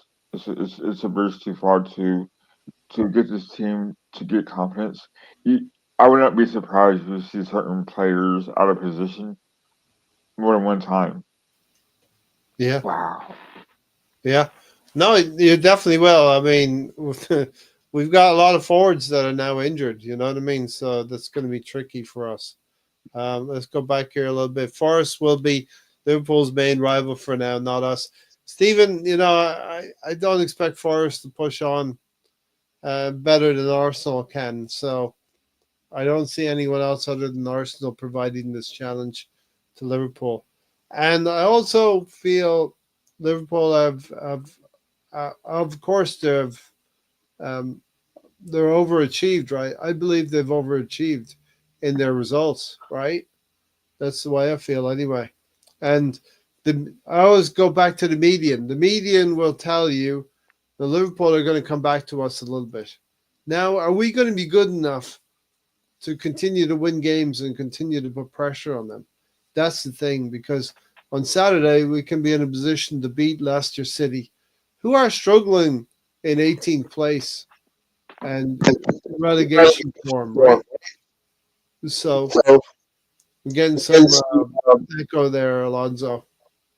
lots of echo. Lots of echo. It's gone away now again, though. You're okay. We could be in a position to get to 4 points behind Liverpool, Ray John said we're protecting Arteta too much. Slot sign nobody. With Klopp's failing squad that got fifth in the league.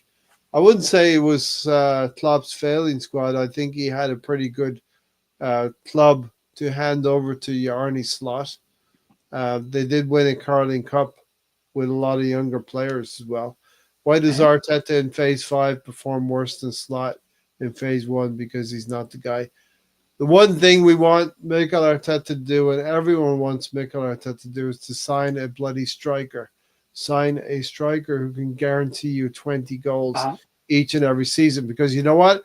Liverpool have a player who can score 20 goals each and every season for them. And that's a hell of a good start for you in any club. And that's what Gary kept going to. It's like, what have we missed every year? It's been that guy that's getting you 15, 20 goals a year. But going back there, I take any player. You're short on depth. You'd have to build up your depth. You can't do it all in one window. I mean, we generally do need 10 players or more because you have one recognized striker being Havertz. He's not good enough. You need backups to those strikers. You have Martinelli that needs sold. You have Sterling that's not good enough. You have Jesus that's not good enough. So you need that. You need backup to Saka. You need a backup goalie. You got enough defenders for 3 teams. Then your midfielder. Are you? It seems like we're mixed between two worlds on Rice. It's like you've been attacking more, but they have to decide: are you to be a box-to-box guy, you to be a defending midfielder, or you to be attacking? I think he was better on the attacking end, but and you have to get somebody better than the midfielder we signed in the summer. He's not good enough. Neither is Calafiori, I don't think. Stephen said, not sure where all these wins are coming from, right? We were struggling for wins when we were healthy. I hope we do win that many, but my brain says not likely. Well, look, here's what we have remaining. We got Leicester City away, West Ham at home. Those are two that you can win. The next 2 games you can win. Nottingham Forest away will be tricky, but we can beat Nottingham Forest away from home, and Man United away from home. It's gonna require a couple of players coming back from injury in March. We play Chelsea at home, and we have to make sure at the Emirates that we score and win the majority of our games. The Emirates has got to be our fortress. So Chelsea home, Fulham home, and then we go to Goodison Park early April. And then the last 7 games are Brentford at home, Ipswich away, Crystal Palace at home. 3 winnable games there. Bournemouth will be tricky, but it's at home. We need to get revenge for what they did to us. Last 3 games, we got Anfield, which I'm hoping that's going to be a decider. We want to be still in the title race within 3 points, 2 or 3 points of them. We're going to have to probably win in Anfield, right? And then we finish with Newcastle at home. They may already be out of the top 4 race by then. And Southampton away. And, Liverpool play Crystal Palace at home on the last day of the season. Arsenal play Southampton away. Both clubs will probably win on the last game of the season. It's Southampton, right? We Southampton. And Liverpool play Brighton away from home on the second last game of the season for them. So Brighton has been a tough place for them to go to. Can I give you some breaking news, Ray? Sure. I'd love to Yeah, hear it. every Premier League team plays every team twice. Yes. And we had a tour for 12 games of Linden and a trip to the beach real quick How did we in do, Brighton. Tony? Well, we got a lot of distance made up in that time. Probably should have got a few more points, but not a Well, bad haul.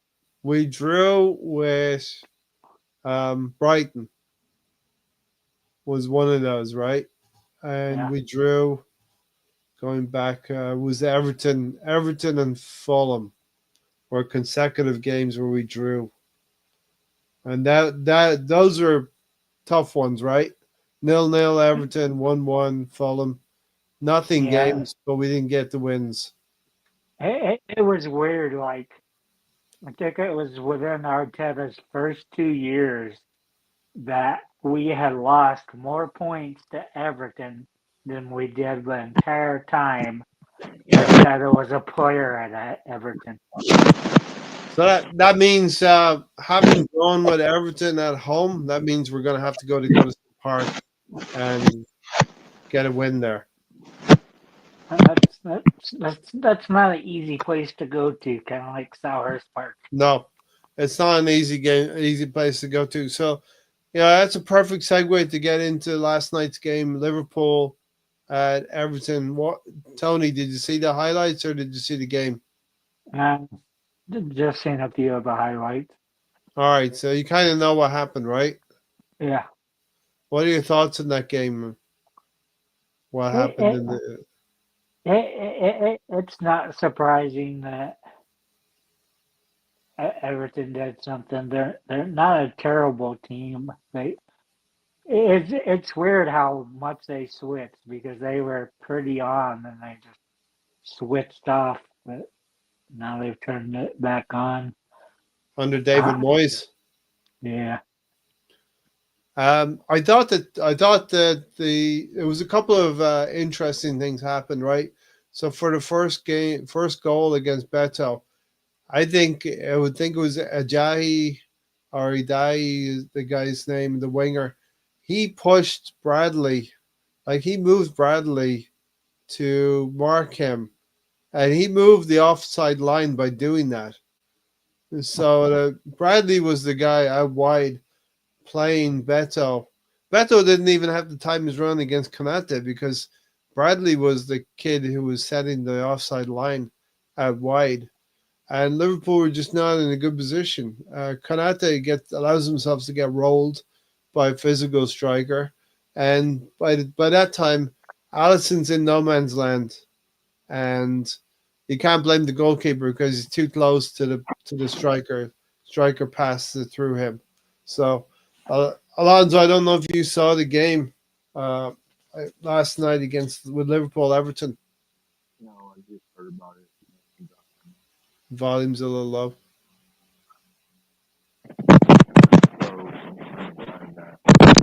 So, put the fight. There you go. I think whenever you play your arch rival, they didn't give up. They played to the very end of the game and they wanted to get in a goal from what I understood. So fair play to them. And we would have hoped that Liverpool would have lost, but a tie in that situation is better than 9. I take 7 points lead over a 9 point lead. Absolutely. Yeah. And I think Liverpool were at. You probably thought that they're really high. They're probably favorite to win that game by a lot. So yeah, fair play to Everton. They didn't stop playing, and so they got a goal at the very end of the match. And I saw a little bit what happened with Decore and Chad. Oh, not Chad, but Jones. I think his name is. So Yeah. yeah. I mean, it's just we're both gonna get red carded, so they won't play in the next match. I believe next 2 matches, right? So like, I mean, was all worth. Well, they were both on yellows, so Okay. they got another. One You never game. know with Michael Oliver though what he does with Yeah, cards. so I mean, at the end, it was all worth it, right? I think Hirsch Jones is more important to Liverpool than Decore is, or Yeah.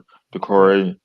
So Everton, I'm not sure. I don't really pay attention to those teams, but you know, my thoughts on Everton are like I wish they would got relegated. When they did 2 years ago, but it is what it is. You know, I'm kind of glad it didn't for occasions like this, right? Yes, yeah, In Liverpool, we just can't. I just can't stand Liverpool. Their coach is doing a good job with coaching them. Um, but at the same time, you know, it's a gap that we couldn't had afford to go, higher than 9 points. So Everton did a good job, I guess. And it kind of teaches you don't pay it to the end. Don't continue playing until whistle blows, basically. yeah, yeah, Um, mm, something that Arsenal should take a Arsenal should take a lesson in that, because they don't play to the end of the whistle sometimes, and you wonder why. You know. yeah, Um, but yeah, I mean, fair play to Everton, I guess, and hopefully that this will continue in Liverpool's way, where they had lost confidence, drawing to a rival, and they can at least get on a losing stretch, I guess. yeah. A losing Definitely. streak. Like you said, Everton had a goal disallowed to Tiger and Gunner, and I didn't know that. Slop got a good handshake. He got a good handshake, or maybe Michael Oliver got a good handshake as well. Stevens got to get to bed. Got to get up early in the morning. Got to get Thank up you, early pal. tomorrow, 4 a.m. start. So I'm off to bed. Hey, Stephen, thanks for being here. I know 4 a.m. is pretty early, so get some sleep. Uh, maybe, maybe we made you sleepy. Hopefully you sleep well. But 2-1, Liverpool 2-1. I checked in on the score. Liverpool 2-1. We see McAllister equalizes shortly afterwards, which Liverpool have been good. Once they go a goal down, they're pretty good at coming back, which is annoying. And then, of course, Mo Salah scores in something like 70th minute. And you think that's it, right? That's all she wrote. You think that Liverpool are going to grind out. Well, Liverpool fans really wanted um, to grind out a 2-1 win. And they're raging, right? Because there's 4 minutes of added time. I'm not exactly sure what happened in the added time. There was obviously the referee. We all know Michael Oliver. We're all aware of Michael Oliver as Arsenal fans. And now you're welcome, Liverpool. Now you're welcome. You know who he is now. You know who Michael Oliver is now. You were happy when it was happening to us. And there's a little bit of me that wants to say we should all club together and join in getting rid of these kinds of referees because Michael Oliver is not the referee you want to have in the PGMOL. But there's also a part of me where, for those Liverpool fans who are taking delight in grabbing the lead, making the gap to Arsenal bigger. So you got to 7 points, you got to 9 points. Guess what? It's back to 7 points now because of Michael Oliver, largely adding 2 minutes of time to that. Tony, your thoughts on Michael Oliver and He performance? cheats Arsenal, He but he cheats helps us. Arsenal. Well, But now he he's helps us. he's he's added Liverpool. He's cheating Liverpool to his repertoire now as well. Um, That was a fuck you to you and Stan and your stupid conspiracy theories of no, it refs wasn't. being out to get us. No, it wasn't. I still believe what I believe. You know what I mean? So, and Tarnowski gets a great goal, right? There's a lot of controversy in the game. It's 2-2. It's a Merseyside derby. And then what does the Corey try to do but go and celebrate in front of the Liverpool fans at Goodison Park, the last Merseyside derby, which is a huge game up there, right? Because Hmm. there's only Stanley Park um, between the two stadiums. Like there's probably like 300 feet between the two stadiums. They're that close to each other. You know what I mean? And so, it's a huge kickoff goes on with Curtis Jones gets involved. Now, did Curtis Jones really need to get involved? Was this a lightning rod? Is this a moment in their season they might regret? Now, I'm an Arsenal fan, right? So I'm going to grasp Tony at every straw that I can pull. I'm going to You do pull. that every day of your life, Ray. I Come do on. that every day of my life. I look for what edge can Arsenal get from this, even if it's like somebody else going through difficulty. So here we have Liverpool and the Corey and Jones kick off. There's a huge melee. As a result, the Corey sent off for a second yellow. Curtis Jones sent off for a second yellow. And well, whilst all this is going on, Tony, Arnie Slot, who has been calm, cool, and collected for the majority of the season, he said all the right things and he's acted in the right way all the way through. There is a little bit of redness going on there. Yeah. Did you see that with that interchange with the referee? Yeah. I mean, at some point, you're going to get ticked off, especially as the season draws closer to it. And if you think you're getting cheated by a card or whatever, Or timekeeping? yeah, you're not go to the official and say, "Hey, where did this 2 minutes come from?" Well, I think your explanation's bullshit Mhm. of your 2 minutes, and Yeah, then you're done.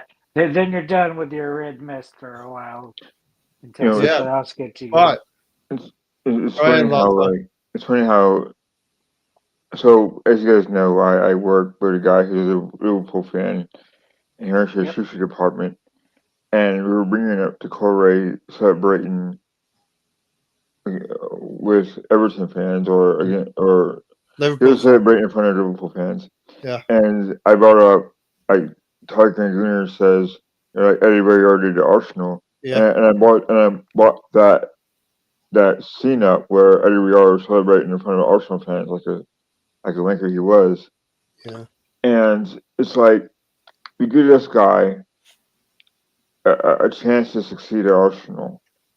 He could have been a legend if he wanted to, but he did not decide to do so because he went for the money at City, right? So you add all those factors in, and you became the bad guy, the villain that we all knew he was, and it just was quite shocking what he did after all the things he did for Arsenal, and the fans liked him. I remember whenever I first supported Arsenal, Eddie Riar was always a good player for Arsenal. At least yeah. to me, Very he good. was. So Yeah, when he left, I thought, man, this sucker, man, he did that to Arsenal like it was nothing to him. Um, so it was quite shocking the way he did it. yeah, yeah. So listen, we all understand what went on, but Alonso, Mikel Arteta has been beaten down by the media and been beaten down by the referees over 5 seasons, right? We've Mhm. Arsenal have gone through so many things with Mikel Arteta where we've gotten in trouble and he's gotten in trouble with the referees. Now we saw recently against Wolverhampton Wanderers, as we referenced earlier, Miles Lewis Skelly gets sent off. We win the game. We noticed Mikel Arteta. He doesn't love Michael Oliver, but he just goes and shakes his hand because Mikel Arteta knows if he does anything else, he's going to be in hot water, Well, the right? Yeah, game before he yeah, was but calling them cheaters. So I mean, yeah, Yeah, I no. know. Well, so at some point, Mikel Arteta has been subversed by the PGMOL, and now you can't say anything to these referees. You can't demonstrate it unless you're Pep Guardiola. I've seen a clip of Pep Guardiola, and this is the handshake, Alonso. It's a sarcastic. It's a good game, but you really don't mean a good game. And then you're doing like Conte and Tuchel type of thing where you're pulling the arm of the referee whilst you're shaking his hand, But right? well, didn't Arsene Wenger did that to Marino, right? And then Arsenal pushed him. It was quite comical, but Push it on the you know, sideline. Yeah. it's one of those things that that it's sportsmanship, right? And you could disagree, disagree, but it's still pretty shocking how you're frustrated, yeah, but there's a certain respect, I guess, for referee and the gaffer. I know that Arteta doesn't really like Michael Oliver. I know our fans Mm, don't really care for him that much either. at But all. Yeah. yeah, and it's quite shocking how our disdain for him is really coming about. And I know that people want to say, well, it's all favoritism to the city and all that, and it's one of those things where you see the meme where Batman and Robin are are holding the bad guy and they uncover the mask. It's Michael Oliver. One of those deals, right? So yeah, I mean it's quite comical at times, but also you see Liverpool. Um, hopefully their fans can relate to us a little bit as far as frustration Mm, and how badly he does things, even though of course, you want Everton to win that game, but you see how unfairly he's been to not only us in a major way, but also to Liverpool. yeah. Yeah. I Tony. I got two comments. One, Mourinho and Wenger, they still sit there and drink wine after every game, just like Ken and Ferguson did. Did they, On the Tony? yeah, I they don't know. did. Even after that game, Wenger said they went and had wine because And I don't know if that's the away coach, the home coach who's supposed to bring the bottle, but I or they think just keep them I in. think the Or, home manager has to bring the bottle. I think it was a nicer situation with Ferguson and Wenger than it was with Mourinho but, but, and but Wenger. But one thing that Arteta does that gets him in trouble, Ray, it's 5 to 8 times a season. He blames the loss on the refs. That's not going to get overlooked. They, yeah, but you know what? I think Mikel Arteta, through all of the things that have happened to us, to Arsenal, has learned and has had to learn to be a bit more circumspect and be a little bit less abrasive when it comes to referees. Here we have Arnie Slot. He's he's he's gotten a point at Goodison. I understand. You're looking at 3 points. The time was 4 minutes on the clock, and it ends up being in the 97, 98th minute. Where did that time come from? The manager's asking. The players are shocked because they've conceded a goal, and that's a damaging thing to Liverpool. Can I touch on one thing about it, Yeah, Ray? yeah, The 94 minutes, what do they say? minimum. For just minimum of 4 added minutes. So Yes, a minimum. So I don't know what I didn't watch back I don't know where live. you, unless you had an injury, you're not getting 3 minutes. Yeah, I didn't watch back, but Liverpool fans are apoplectic about this. Where did all that added time come from? And of course, they've relinquished the goal like they did up at Newcastle as well. They're leading in Newcastle 3-2. They're leading at Everton 2-1. And here's the thing: Liverpool can leak goals as well, which has become an issue for them recently. But Arnie Slot he's got that red mist, right? He's looking at 9 point lead. Okay, it's seven at Goodison Park. What should you do in the context, the wider context, Tony, of the title race? You take your point and you go home and you don't make a headline in the back pages about what I, you've done. You know? I don't know. Sometimes the player likes their coach doing that, taking up for him. Yeah. Then other times they just see it as a distraction because they get asked by it from the media. But I don't know. To me, I never liked using the referees as an excuse in But any sport Tony, I played. I will agree with you when the referees are pretty decent at what they're doing. When the referees are when you can't when they're consistent and they penalize you as much as they penalize uh, your opponents. But when it go, comes go, down to incompetence, nobody wants to suffer incompetence, Tony. going back to elementary school, I remember a basketball game we had where the ref was just horrible. And so, like, all the parents are complaining to him about it that during the game and whatnot. Then I don't know who reviewed it, but the ref got suspended for the rest of the year. Then there's another time, I think it was sixth grade. All but three of us got fouled out. So the last 5.5 minutes of a game was 5-on-3, with them still having subs. Yeah, So basically, I was just running up you're and down dead. the court.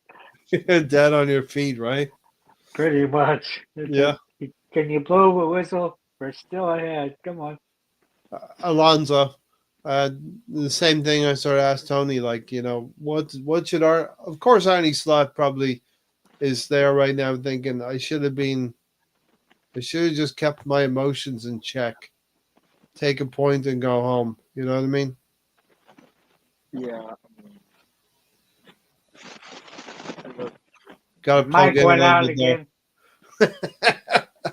You got a loose mic.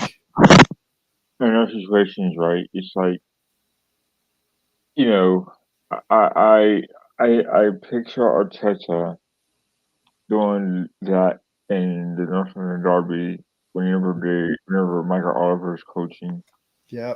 and put him in that scenario. Um, it, it's really tough when emotions are high, especially whenever Everton just scored in the 95th minute. Mm-hmm. Um, what do you do as a manager in that instance? You could say, well, Arteta would have probably done the same thing. Especially given the fact that the title race is still on. Um, it's just the only argument you can make is that, well, if Slot is new to the league and really hasn't been done in by Michael Oliver, maybe that's an excuse. But at the end of the day, you got to take it on the chin and move on. I think a simple handshake would have been just fine. But I think, like I said, the emotions are high. It's a derby match. It's the last match at Goodison Park. So at that instance, what do you do? I think the Moyes is thinking, well, I just got a point. We're lucky to even get a point in. So there's different avenues that he could have taken. But at this point, it is what it is, and he'll probably learn next time that don't mess with Michael Oliver, right or wrong. And most likely, Michael Oliver is probably wrong. Yeah, because he just has that. Michael Oliver just has that air of you can't say anything to me. I'm going to send you off, and that's how I'm going to deal with you. I'm just going to dismiss you. Because he can't take the heat. He can never take the heat. Look at his composure. Yeah, yeah. He doesn't. I think he has an issue with discussing things with people. Re Yeah, his decisions. And Tony, don't you think after Miles Lewis Kelly and him having to take, no disrespect to Ipswich, Southampton, but the next weekend he takes a lesser Premier League fixture. What who yeah. who gives a fuck fixture, Tony? And Yeah. then he comes back and takes a Merseyside derby. You promised me some of those later on. Early on, you promised me some of those. I did, but we're having a good discussion. We might get it close to 3 hours tonight. Who knows, Tony? You know? But I was gonna do a little experiment, right? How many NFL referees can you name? Ed Hockley. He's retired. You see, I can't. Alonzo, how many He'd be NHL better. referees? Alonso would be better. Is that Tony? How many NHL National Hockey League players, or not players, but Or referees can you name? name any NFL or NBA referee. I don't know any because I don't pay attention to like this. Yeah, because they don't make it about themselves, right, Tony?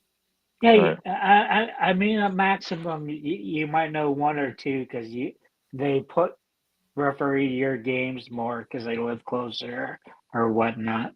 But I mean, it's crazy that we basically know the name of every Premier League ref, Mm-hmm. Yeah. and that shouldn't be the deal. They're making it about them. Then you have VAR protecting them. You had 2 seasons ago saying they were to make changes to both of them. They didn't. And I don't know that I take a club suing them. It doesn't seem like fans want to do enough to stop it. So it's be up to a club or players or something like that to sue them to start refereeing the way they should. I mean, VAR is simple. You mic them, you hear what they're saying, or at least the announcers are hearing them. The fans don't necessarily need to hear them, but they should at least know what's going on. Instead, you never know what's going on. But that's the major step in it. Step two, every VAR deal, you go to a screen because you're the one that made the decision on the pitch, and you can decide if you made a mistake or not. What's your thoughts on it, Alonzo? Are you done talking about referees? Yeah, I mean, I think with Arsenal, and some other teams as well, like in my opinion, it seems like we get robbed a lot of goal games like that are very close. Um, like to me, in instances, Newcastle last year, there's 3 offenses by Newcastle, and they just wasted 10. It seems like an eternity trying to make that call, and it kind of makes an argument that maybe VAR doesn't get it right all the time, and it's frustrating as an Arsenal supporter because as games like that can decide a title, right?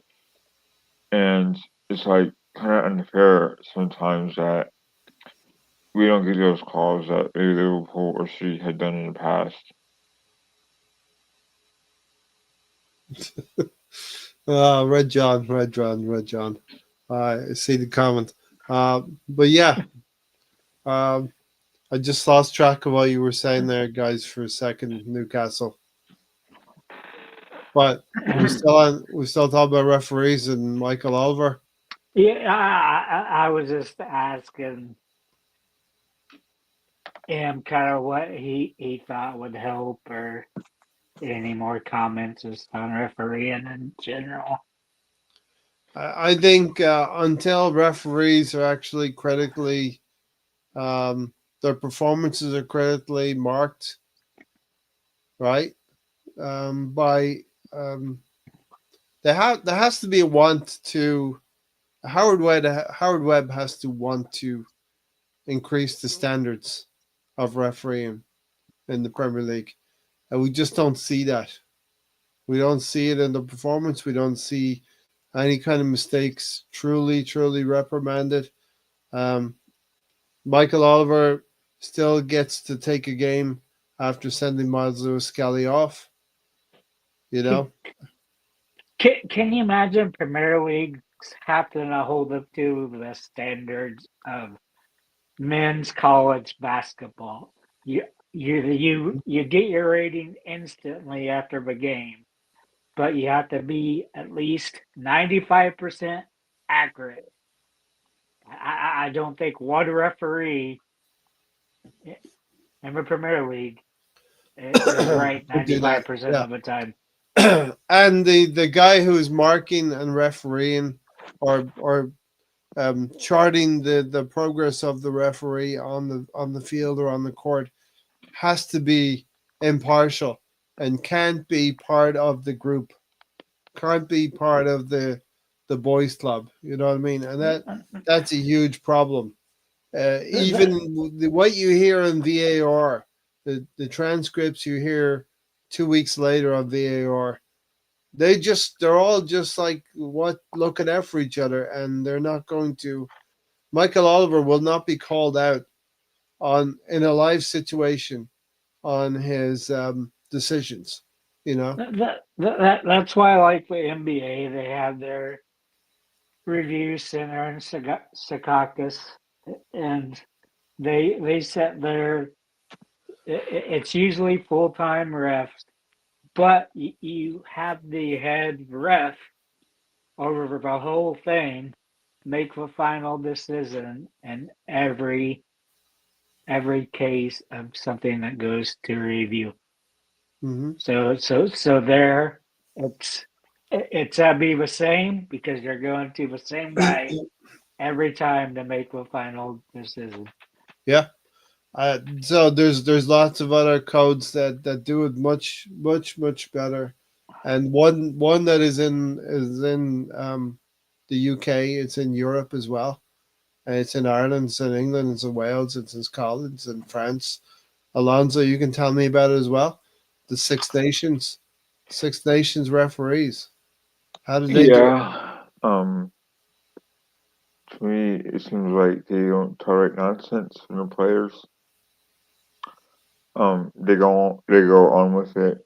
They seem, in my opinion, I haven't watched a lot of it in the past, but the games I saw, that they seem to uh, draw the line. They seem to want to call the match very fairly. Um, and to me, that keeps the game moving. Seems like, and they get awarded penalty kick or whatever, and the game goes on. But they don't tolerate no nonsense from players. Um, which to me matters in the game of rugby, especially in a high stakes tournament like the Six Nations. We want every team to be play fairly and not overexert themselves as far as uh, any hard tackling The or hard rules. offensive. So, and to me, rugby is far different from football, soccer than the game. Um, I think the game is rugby is in Six Nations tournament is called fairly, from what I see, and that's kind of important. Is that fair, Ray? Well, say that one part just again. Is that fair that the game of Six Nations tournament is called very fairly? I think it's called extremely fairly. Hmm. And what you hear as well is the conversation. The people in the Oh, right, stadium, yeah. whenever there's a decision to be made that's a try or a contentious decision, um, the referee is heard by the stadium, is heard on the TV, talking to the team, the TMO, I think they call it. But But basically, it's like a VAR team, but and but the referee tells them what he sees, and he asks if they see what he's seen. Tony. yep. I mean that's true. And league rugby, I know it's true from what I've seen of Australian rules football.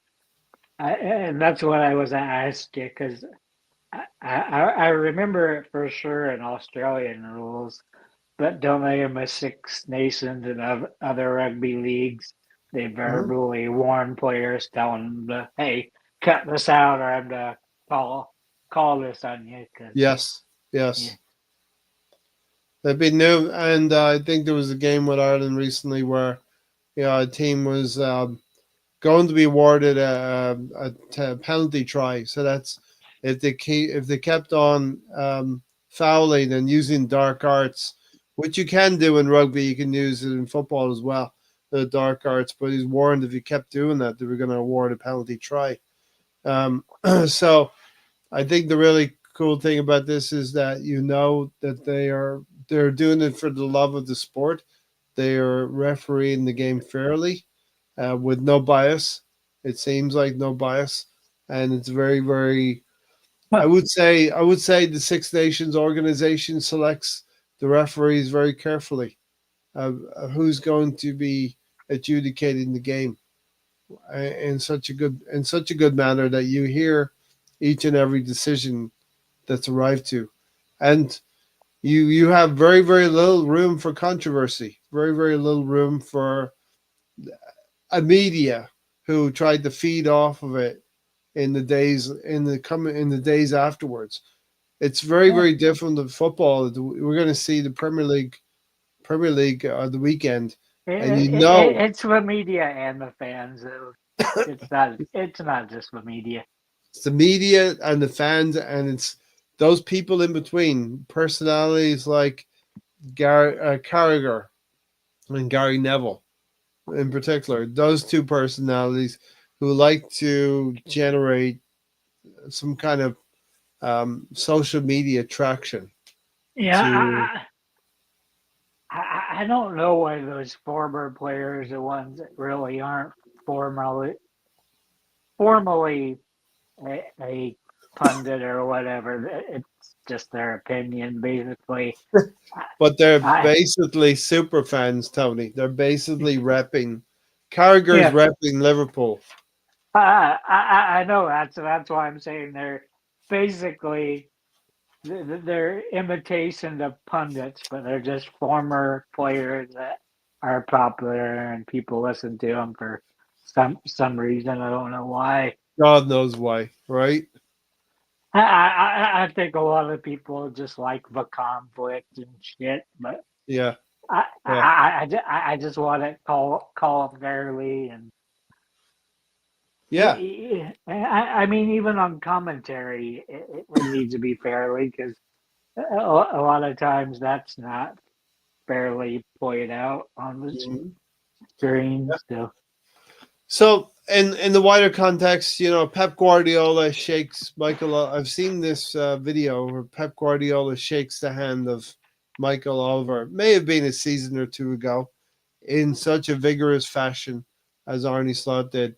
Michael Oliver took it like a champ and didn't produce any cards at all for Pep Guardiola. When it comes to Arnie Slot yesterday, uh, similar reaction. Good game, very sarcastically shaking his hand really hard, like almost like Conte and Tuchel on the sideline a few seasons ago. Michael Oliver takes offense to that because he knows how it's intended. He didn't do that for Pep. There's the inconsistency you see in these referees, and sends Arnie Slot off in a red card. Now Arnie Slot probably gets what, 3 games, maybe. We'll have to see what happens. There's no media backlash that I've seen yet. 24 hours later, nobody's talking about Arnie I Slot. I, There's no I thought Carragher's not talking about it, Tony. most of those were just 1 game suspension. I think if you get a straight red, it's a 3 game suspension. Mm-hmm. If you Okay, get a yellow, if you get 2 yellows, it's 1 game suspension. That should apply for the manager as well. And also his assistant got a red card as well. So there you go. That's two. That's the manager and the coach, the assistant manager, not available for 3 games. You know, so listen. It's 2 points dropped by Liverpool. Arsenal now it's over to Arsenal. We've had numerous opportunities here where Liverpool have drawn games. We've kind of followed suit. If Liverpool drew a game, we'd drop points as well. So the gap has stayed for about 3 months now as 9 points. We're down to 7 now. On Saturday, we have an opportunity at Leicester, Alonso, to go and get 3 points. Not going to talk too much of Leicester or Ruud van Nistelrooy. I don't think he's doing a good job there. Nah. He's probably going to get them relegated, Alonso. Well, to be fair, I don't think that Leicester spent very much. And he hasn't had a full season to work with him. I don't know. It just takes Yeah. time, but you know, I think that I know people don't like Leicester. I think that Here's all that soda you were drinking. I think that when you look at like the points that they get that's deducted and all that, and it came up,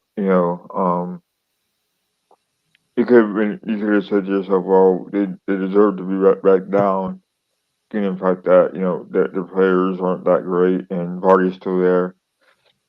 But credit to him, he stayed. And I think he's a club legend. But what's always funny, Ray and Tony, is that when you get to these teams that are in survivor zone, they're always the teams that give us a hard time, Yep. and that's what scares me. Especially our Yeah. current squad. We're so injured right now that we will slip up, and I'm afraid that they'll lose the wrong team and all that, and it's a downward spiral. Now this team is good enough to where I think they could hold off a little bit longer, but it'll catch up to them. However, it's always those teams like Ipswich. Better beat Ipswich 1-0. You know, Yeah. better beat Wolves 1-0. You know, um, so that to me is the issue. You play these teams very soft and end up losing or drawing with them because of their willingness to play to the whistle and our unwillingness to be dangerous. And And what's bad about that is that it's happened every year since mhm. Arteta has been there. You hit that final 8 to 10 games, and we've really struggled against those teams. I Yeah. I mentioned mean, it.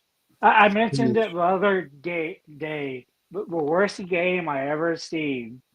I can't remember if it was the first or second time we were going against Spurs for fourth, but we played Newcastle, and that's the worst Arsenal performance I've seen 28 years of being an Arsenal fan. Those guys didn't want to kick a ball. They didn't want to be there at all, and they still held all the cards to getting in fourth and getting them a Champions League, but they were not motivated. They weren't ready. was that 2 or 3 seasons ago? Yeah, Yeah. yeah. Yeah. Well, we I had injuries. We had injuries, Tony. Ben White was no, dead on his feet. We played Ben White as center back. Um, Bob, I, Bob, we Bob Holding. Rob Holding was there. I mean, that was when we lost to Tottenham, right at their stadium, and that was another contentious penalty by All right. Anthony Yeah. Taylor, I believe. like I said, I can't remember if that was the And first or then we second went to time we're Newcastle. chasing We went chasing. we went to Newcastle. Was still on our hands at that point, but they beat us. You know, They destroyed us. It was like 2-0. 3-0, but I think it was more than that. They Maybe destroyed I'm us thinking of the 2-0. year before. And then we played Norwich, I think, on the last day of the season, and we beat them. But the damage was already done because Tottenham, I think, beat someone 5-1 in Yeah, Tottenham style. but when we played Newcastle, we still had it in our Yeah. hands. I can't remember, like I said, if it was the first try at it or the second try, but I just remember that game that nobody looked like they wanted to touch the ball, kick the ball. Yeah, No, and nobody wanted to be there. one thing about Newcastle will say that they have an energy in their stadium, and they are able to get up for big games, buoyed by the stadium as well. Um, so yeah, Eh, listen, it's an important weekend coming up. Liverpool Wolves might get Liverpool a decent game, and Liverpool might feel a bit of pressure, but probably will come through and win the game. Arsenal will probably beat Leicester. We have enough to beat Leicester in our side. Um, we will have to see what the forward options are going to look like. No Gabriel Jesus, no striker, no recognized striker, or no recognized senior striker. We have Hmm. some academy players, Keon Edwards and Oyodeji is another one. I do wonder if Arteta has the balls to put those players in and play them. You know what I mean? Because they, I thought you were going to say, does he have the balls to play Gabriel yeah. Magalhaes I back mean, there? we'll have to see what happens. Who he's going to. I mean, the most traditional and likely outcome is Leandro Trossard plays up front as that in that false nine. That would probably be the biggest percentage call I would think right now. Leandro Trossard and maybe play Waneri up alongside with him and go with some kind of a 4-4-2 or a 4-3-2-1 formation. I mean, you basically have to tinker with the formation, right? Yeah, You have to experiment yeah, I would pretty think so. With quickly. the amount of forward talent that we have out injured now, it's Bukayo Saka, it's Martinelli, it's Havertz.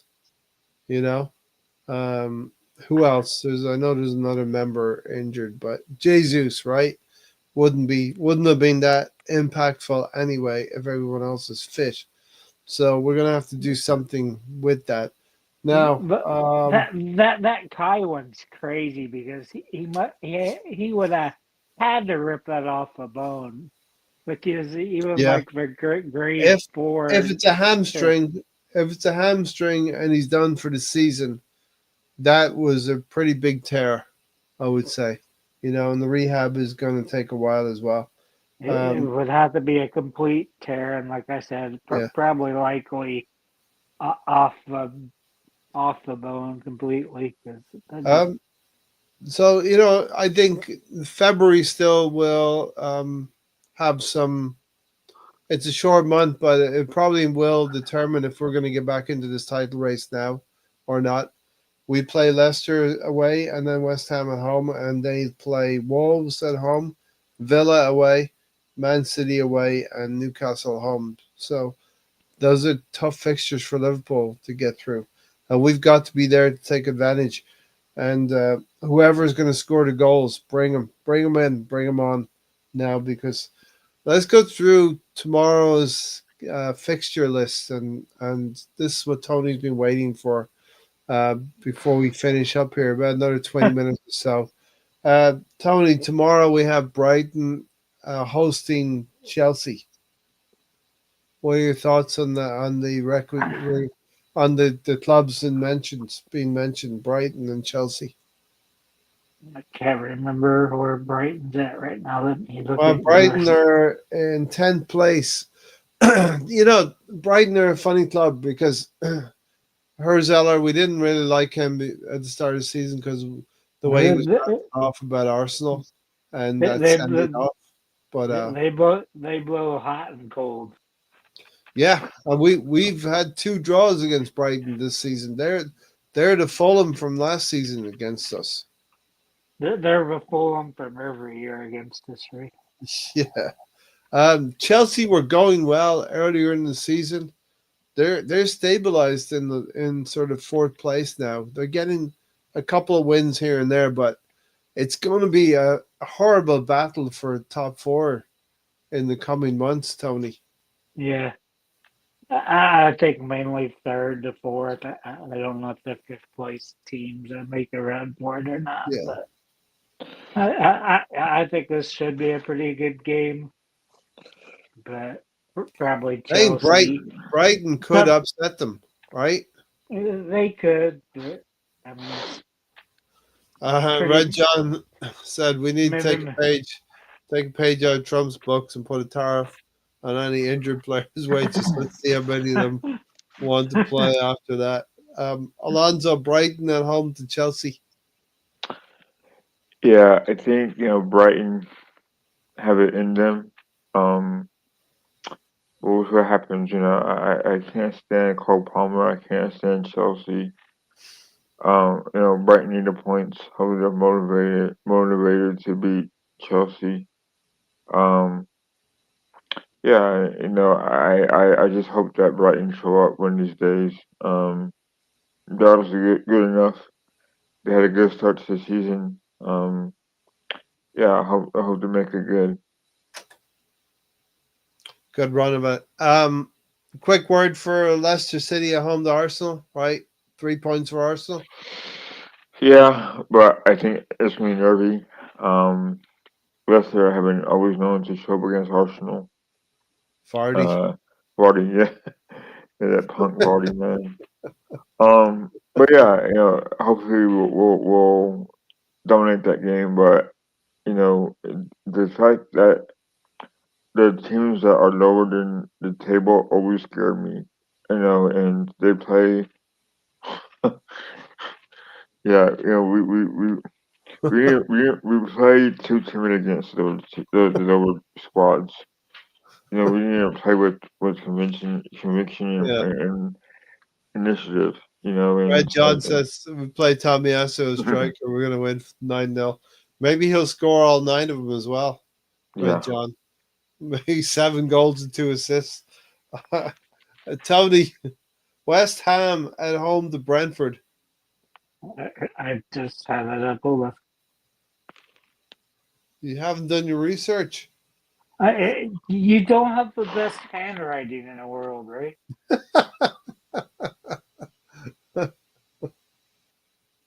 West Ham. I feel I can read my own handwriting. I So, can't read my handwriting so half the what time. what I do is I don't scribble. I write it out and I give The, the the, the, position. And then I send that's you a picture, Tony. Then I send Tony a picture, and then Tony insults my handwriting. That's how it works. but here we go with our first who gives a fuck game of the week. Number And one, numero uno. I take West Ham's West winning Ham this. have been kind of resurging a bit, haven't they? Yep. Brentford, And Brentford. for everybody to know, to have it on record, I picked the Hammers. So if Ray doesn't give me points, if they win, Ray is cheating me once again.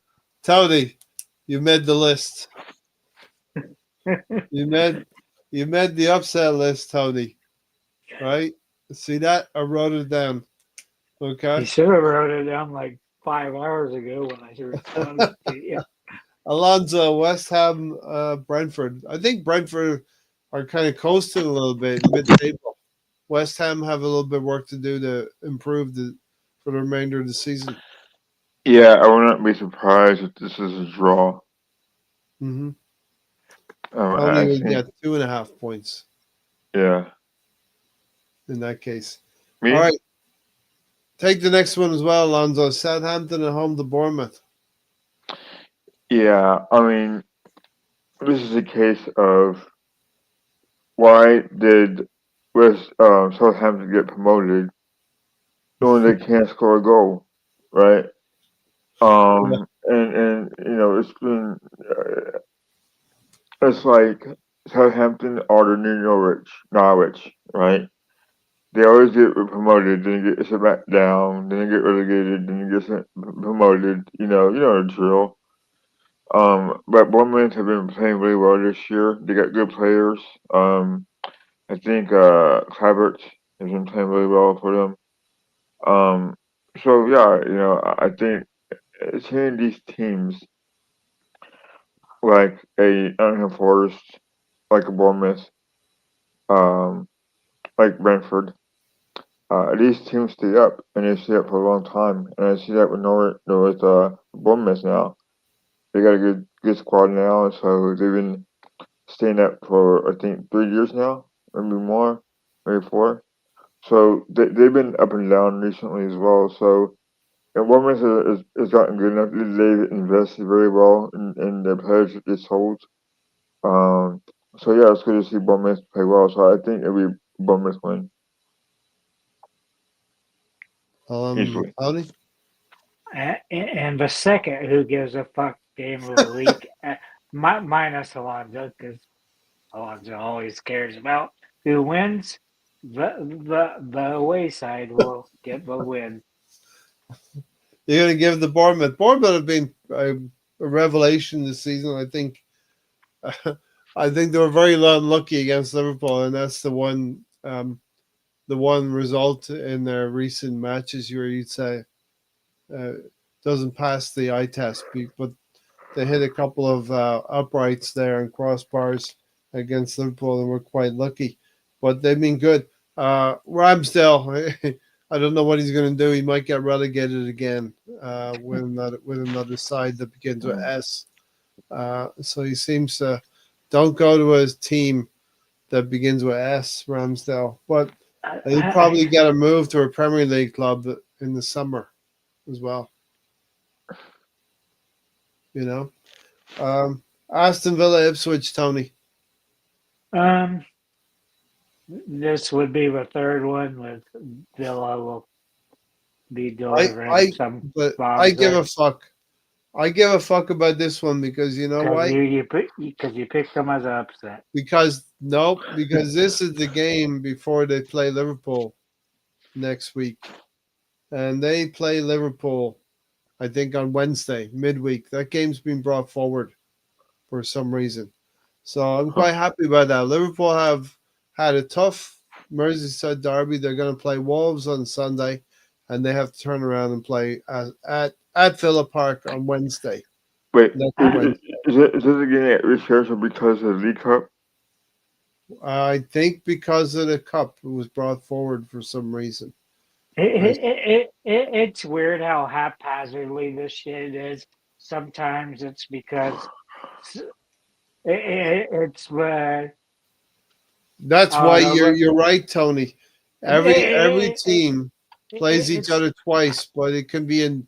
It depends on when you meet teams, what kind of form they're in, and what. no, but I'm talking about the two guys can be on strike. You don't have any subway. I mean, there's always shit like that. Weird reasons that games get moved around. Okay, I, I was wondering if you're talking about Subway sandwich No, or no, Subway. but As I started with the tube, then I said the underground. So well. did not say subway. Yeah, so listen, I give a shit that Aston Villa wins this game because I want them in good form going into that, playing at home again to Liverpool. And they need to, they're in eighth place right now. They need to make a push for top four. And that tells me they've got to play Liverpool as well. We've already played Villa twice. We're clear of Villa unless we meet them in Europe and in the Champions League later. Alonso, Unai Emery versus Ipswich. Yeah, I think with the moves that Villa made in the transfer window, Yeah, it gives no doubt that Villa will urgent beat Rash- Ipswich. You Rashford. know, though Ipswich played really well against Chelsea, so they had an upset up their bag as well. But I think Villa are a little bit better than Chelsea are at the moment. So, Yeah, but yeah, I think the Cheddar Boys. If I had a team that I would want to stay up is Ipswich. Um, but yeah, I can't. The reason why I think that the Premier League is the best league in the world is because you get upset on any given weekend or Wednesday mhm. or whatever Yeah, it is, you can always look forward to an upset happening. yeah, But yeah, I think Villa have enough, more than enough actually, to beat Ipswich. yeah. And maybe Rashford will score, right? And on his Yeah. rehab move. Alonso, Man City were beaten 5-1 by Arsenal last time out. They are at home to Newcastle. That's Oof. going to be a good game with the likes of Isak and Haaland there. Yeah. With this kind of game, I would not be. I would not doubt if this would be a draw because both teams are very good. Very both teams are very good going forward, and with Isak now, I guess being in the zone now, where he score at will. It seems like anytime he touches the ball. Yeah, I would not be surprised if this is like a shootout, maybe a 3-3, 4-4 draw. yeah. Um, What was the? I didn't see the Champions League game. What was City like against Madrid? I didn't watch. I was at work. Yeah, I know it was 3-2 to Madrid in the end, but that's going to be a good game. Tony, it's not a who gives a fuck game, is it? Man City, Newcastle. No, it should be good to watch. Uh, I think Newcastle will probably get the points, but At the Etihad. yeah, Could even do. though It they're could there. do. It seems like a big stadium where Isak could and their Newcastle's counter-attacking style could do well. You know what I mean? And Man City are fragile right now. They flatter to deceive a little bit. The signings that they've made probably signal there's going to be some kind of a ban coming for them from the 115 charges that they've bought all of these players. There might be a transfer ban. I do hope that the punishment doesn't. We don't get just forget about the 115 charges. I hope it comes down on them. Jokers has 22 What goals in 20 games. If we sign this what guy, we'll win the league next season. He's the next what Holland. Go ahead. why do they call it a transfer ban when you can sell players and you can sign players, but you can't register the players? You can or can't. You cannot register them until the Okay, but you can buy them. Is that what you're saying?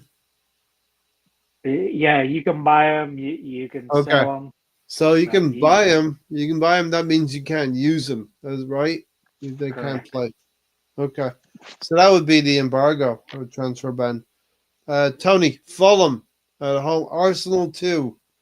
Arsenal second team. Fulham at I, home to I, Nottingham Forest. That's a I good hate game.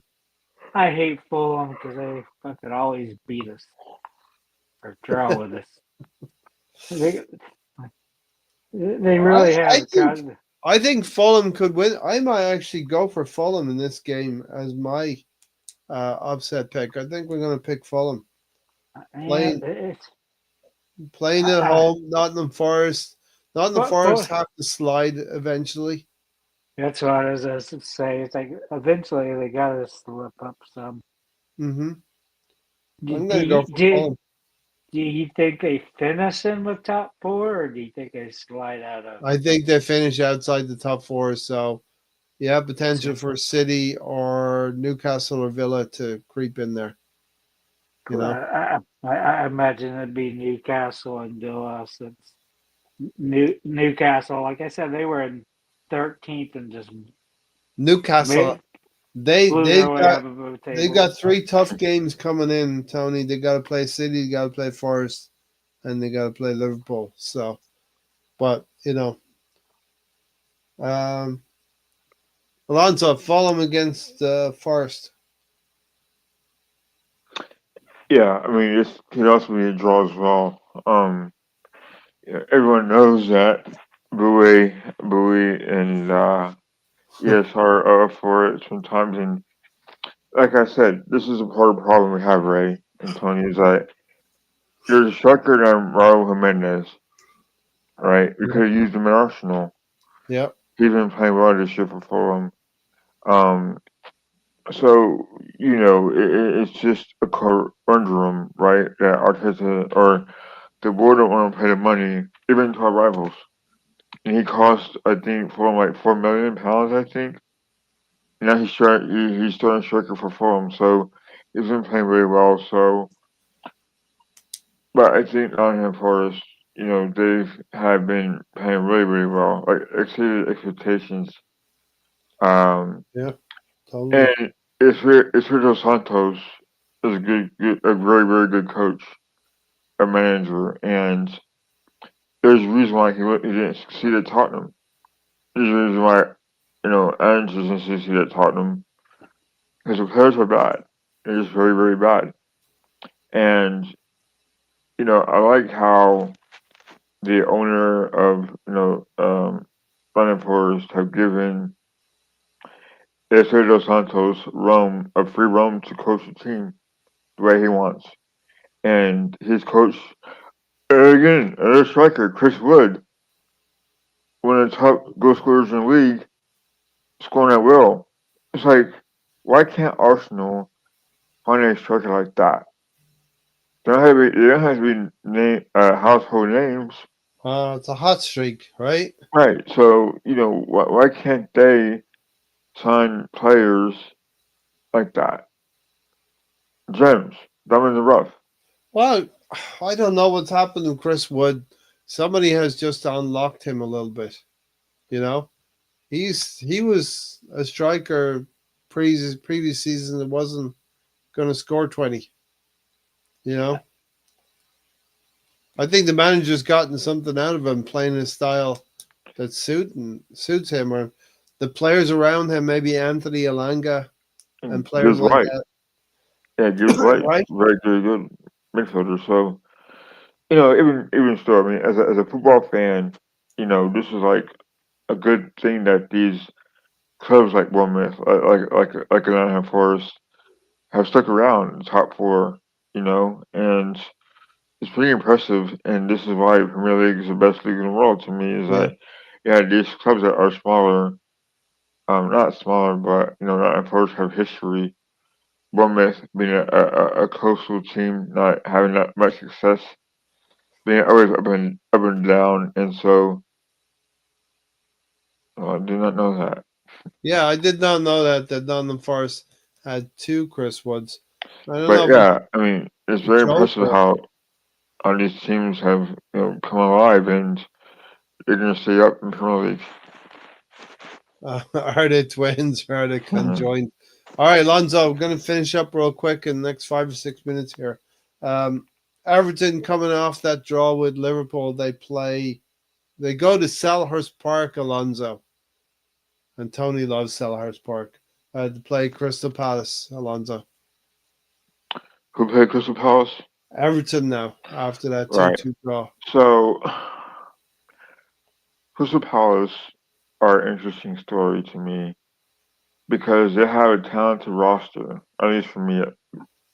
They do, Eh, yeah. McGahee and Neze and Brandon Rice, I think. So What's this that? talent, Mateta, again, another striker. They've been playing really well lately, or at least well enough to keep it outside the relegation window. They've been hurt. They've been had a lot of injuries this year, so you know, I, I think Yeah, the I goalkeeper. think Palace will win this game. I think Everton's game against Liverpool took the life out of them. It seems like, Yeah, uh, I think there could be a drop off. You're right. I think Crystal yeah, Palace, after all of the emotion of that last derby game in the Merseyside derby and getting that draw against Liverpool, Everton might drop off against Crystal Palace. And we know and, how Tony feels about Sellers Park as well. and you've seen a more hungrier Crystal Palace side. Um, I think they've been playing better in the second half of the season. And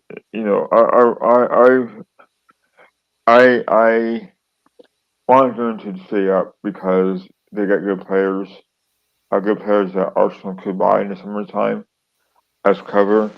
I kind of want to wish that Mark Gahey would come to Arsenal, just as backup or at least rotation, because he's that good where he could fit in the side. Because we need another center back. I think Kivior will move on.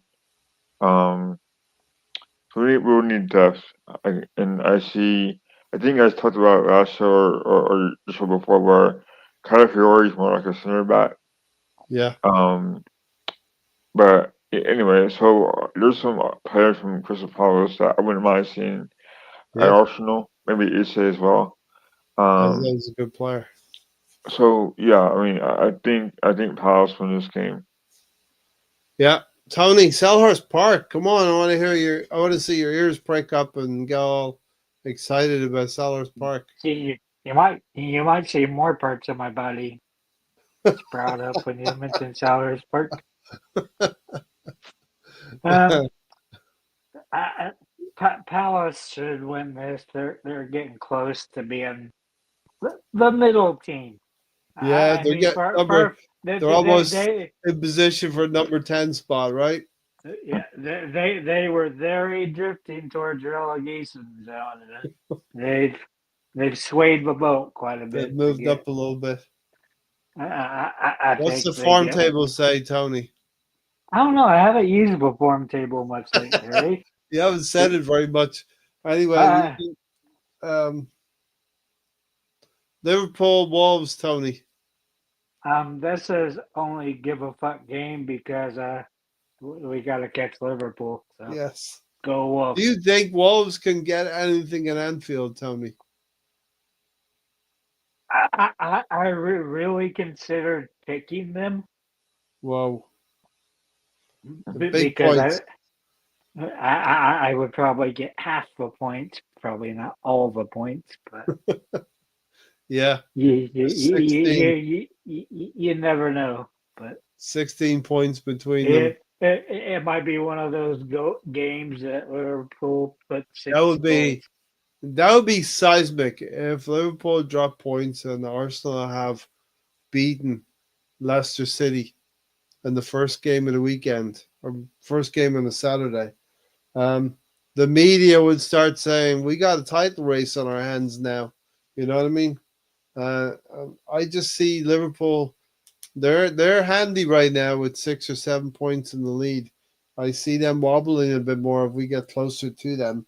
Um, Alonso, Liverpool Wolves. Um,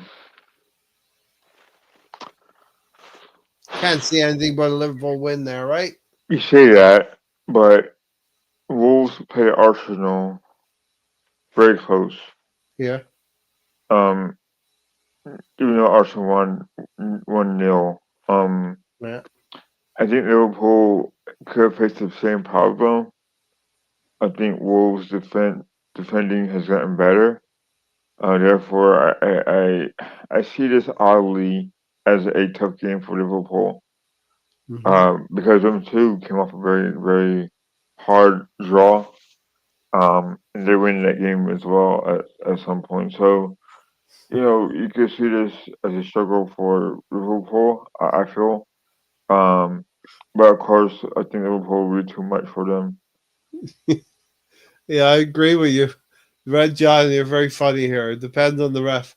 If if it's Michael Oliver, he's not getting anywhere near the stadium after what happened last night.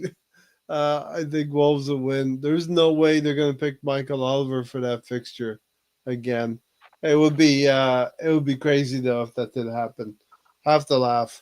Until other fans are going to say they're going to join us against Michael Oliver. I'm here for a bit of banter about it, a bit of a laugh, because you know what? A lot of this season has been about Arsenal um, having to suck it up and having to deal with referees and their decisions, right? Tony, last one. Come on, this used to be a big game back in the day, right? 20 years ago, this was a huge game. Tottenham Yeah. versus Manchester United. Okay. Right Okay. now, it's 14th versus 13th. It hasn't been 5 or 6 years ago since you wanted a certain Man United manager fired who got second and third in his first 2 years at the club. Yeah. Ray knows who I'm talking about. Don't know why Ray disliked him so much. But this one, I don't know if I want a big bucket of popcorn so I can just laugh at him, or I can just go to a toilet, take a shit, and look at it since it's playing up the toilet bowl and just watch it. We don't need that. We don't. I'll go with the first one. Tony. You're like, no, no, thank you. I don't think I want a visual of the second one. Depends on what you're going to do. Are you going to fill that? You going to fill that bowl up, or would it be one or two plops? You know what I mean? It A could guy be. that It could a be guy that soft serve swirl, or it could be. you don't know with a guy that has Crohn's what will come out. Okay. With that being said, Tottenham, Alonso, Tottenham at home to Manchester United, 14 versus 13. Right, two of our fiercest rivals. Um, Can they both lose, Alonso? you will hope, but 1-1 draw would be seeing fantastic. seeing Oz, he's a better coach than that. Why on earth did he take the Tottenham job as we're having Alfredo dos Santos? Who knows why? But Yeah. you could look on his frustrations on his face and say, why me, why me? Ange. Yeah, and he's a good coach. I mean, I like his personality. Yeah, he's a likable guy. Yeah, and you hate to see him doing this bad, He's just but realized. but They all Tottenham are realized, don't they, Alonso? They all realize what the Tottenham is at the end. the crap. The crap is, So- what so- Tony was talking about, the second part of what yeah, Tony was talking about. so it's like anyway, but yeah, it's just to me, like Manchester United, you bring this manager in from what was it from Sporting Lisbon, right? With all the magic he has, he's just up and coming gaffer from from Portugal.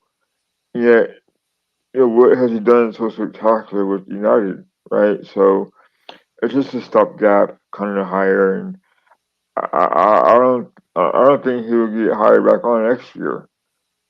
This is what happens, you don't give managers a chance to succeed, and people will say, well, look at Arsene Wenger. He's had three coaches.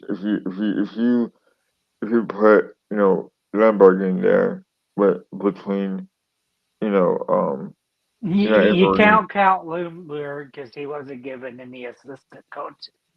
Well, right, but he still was the caretaker. No, he Um, wasn't.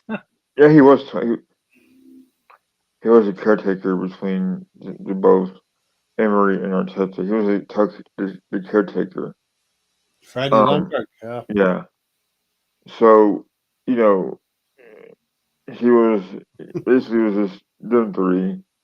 And you look at United, they're struggling to find a replacement for Ferguson.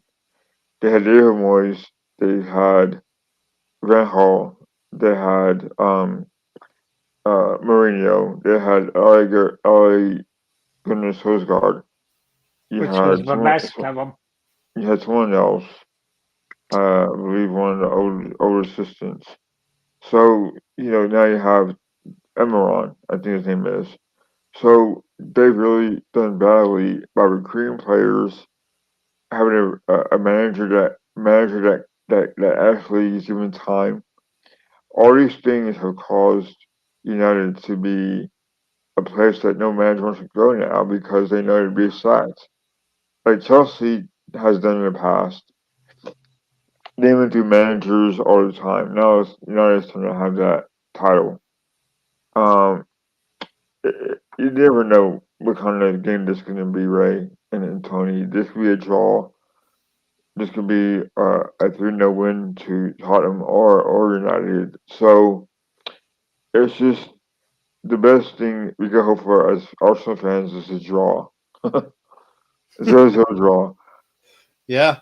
But A win would be valuable to either manager, though, right? Yeah.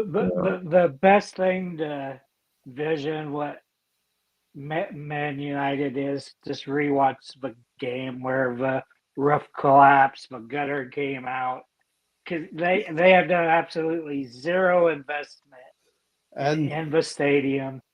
the mice are still there as well, Tony, aren't they?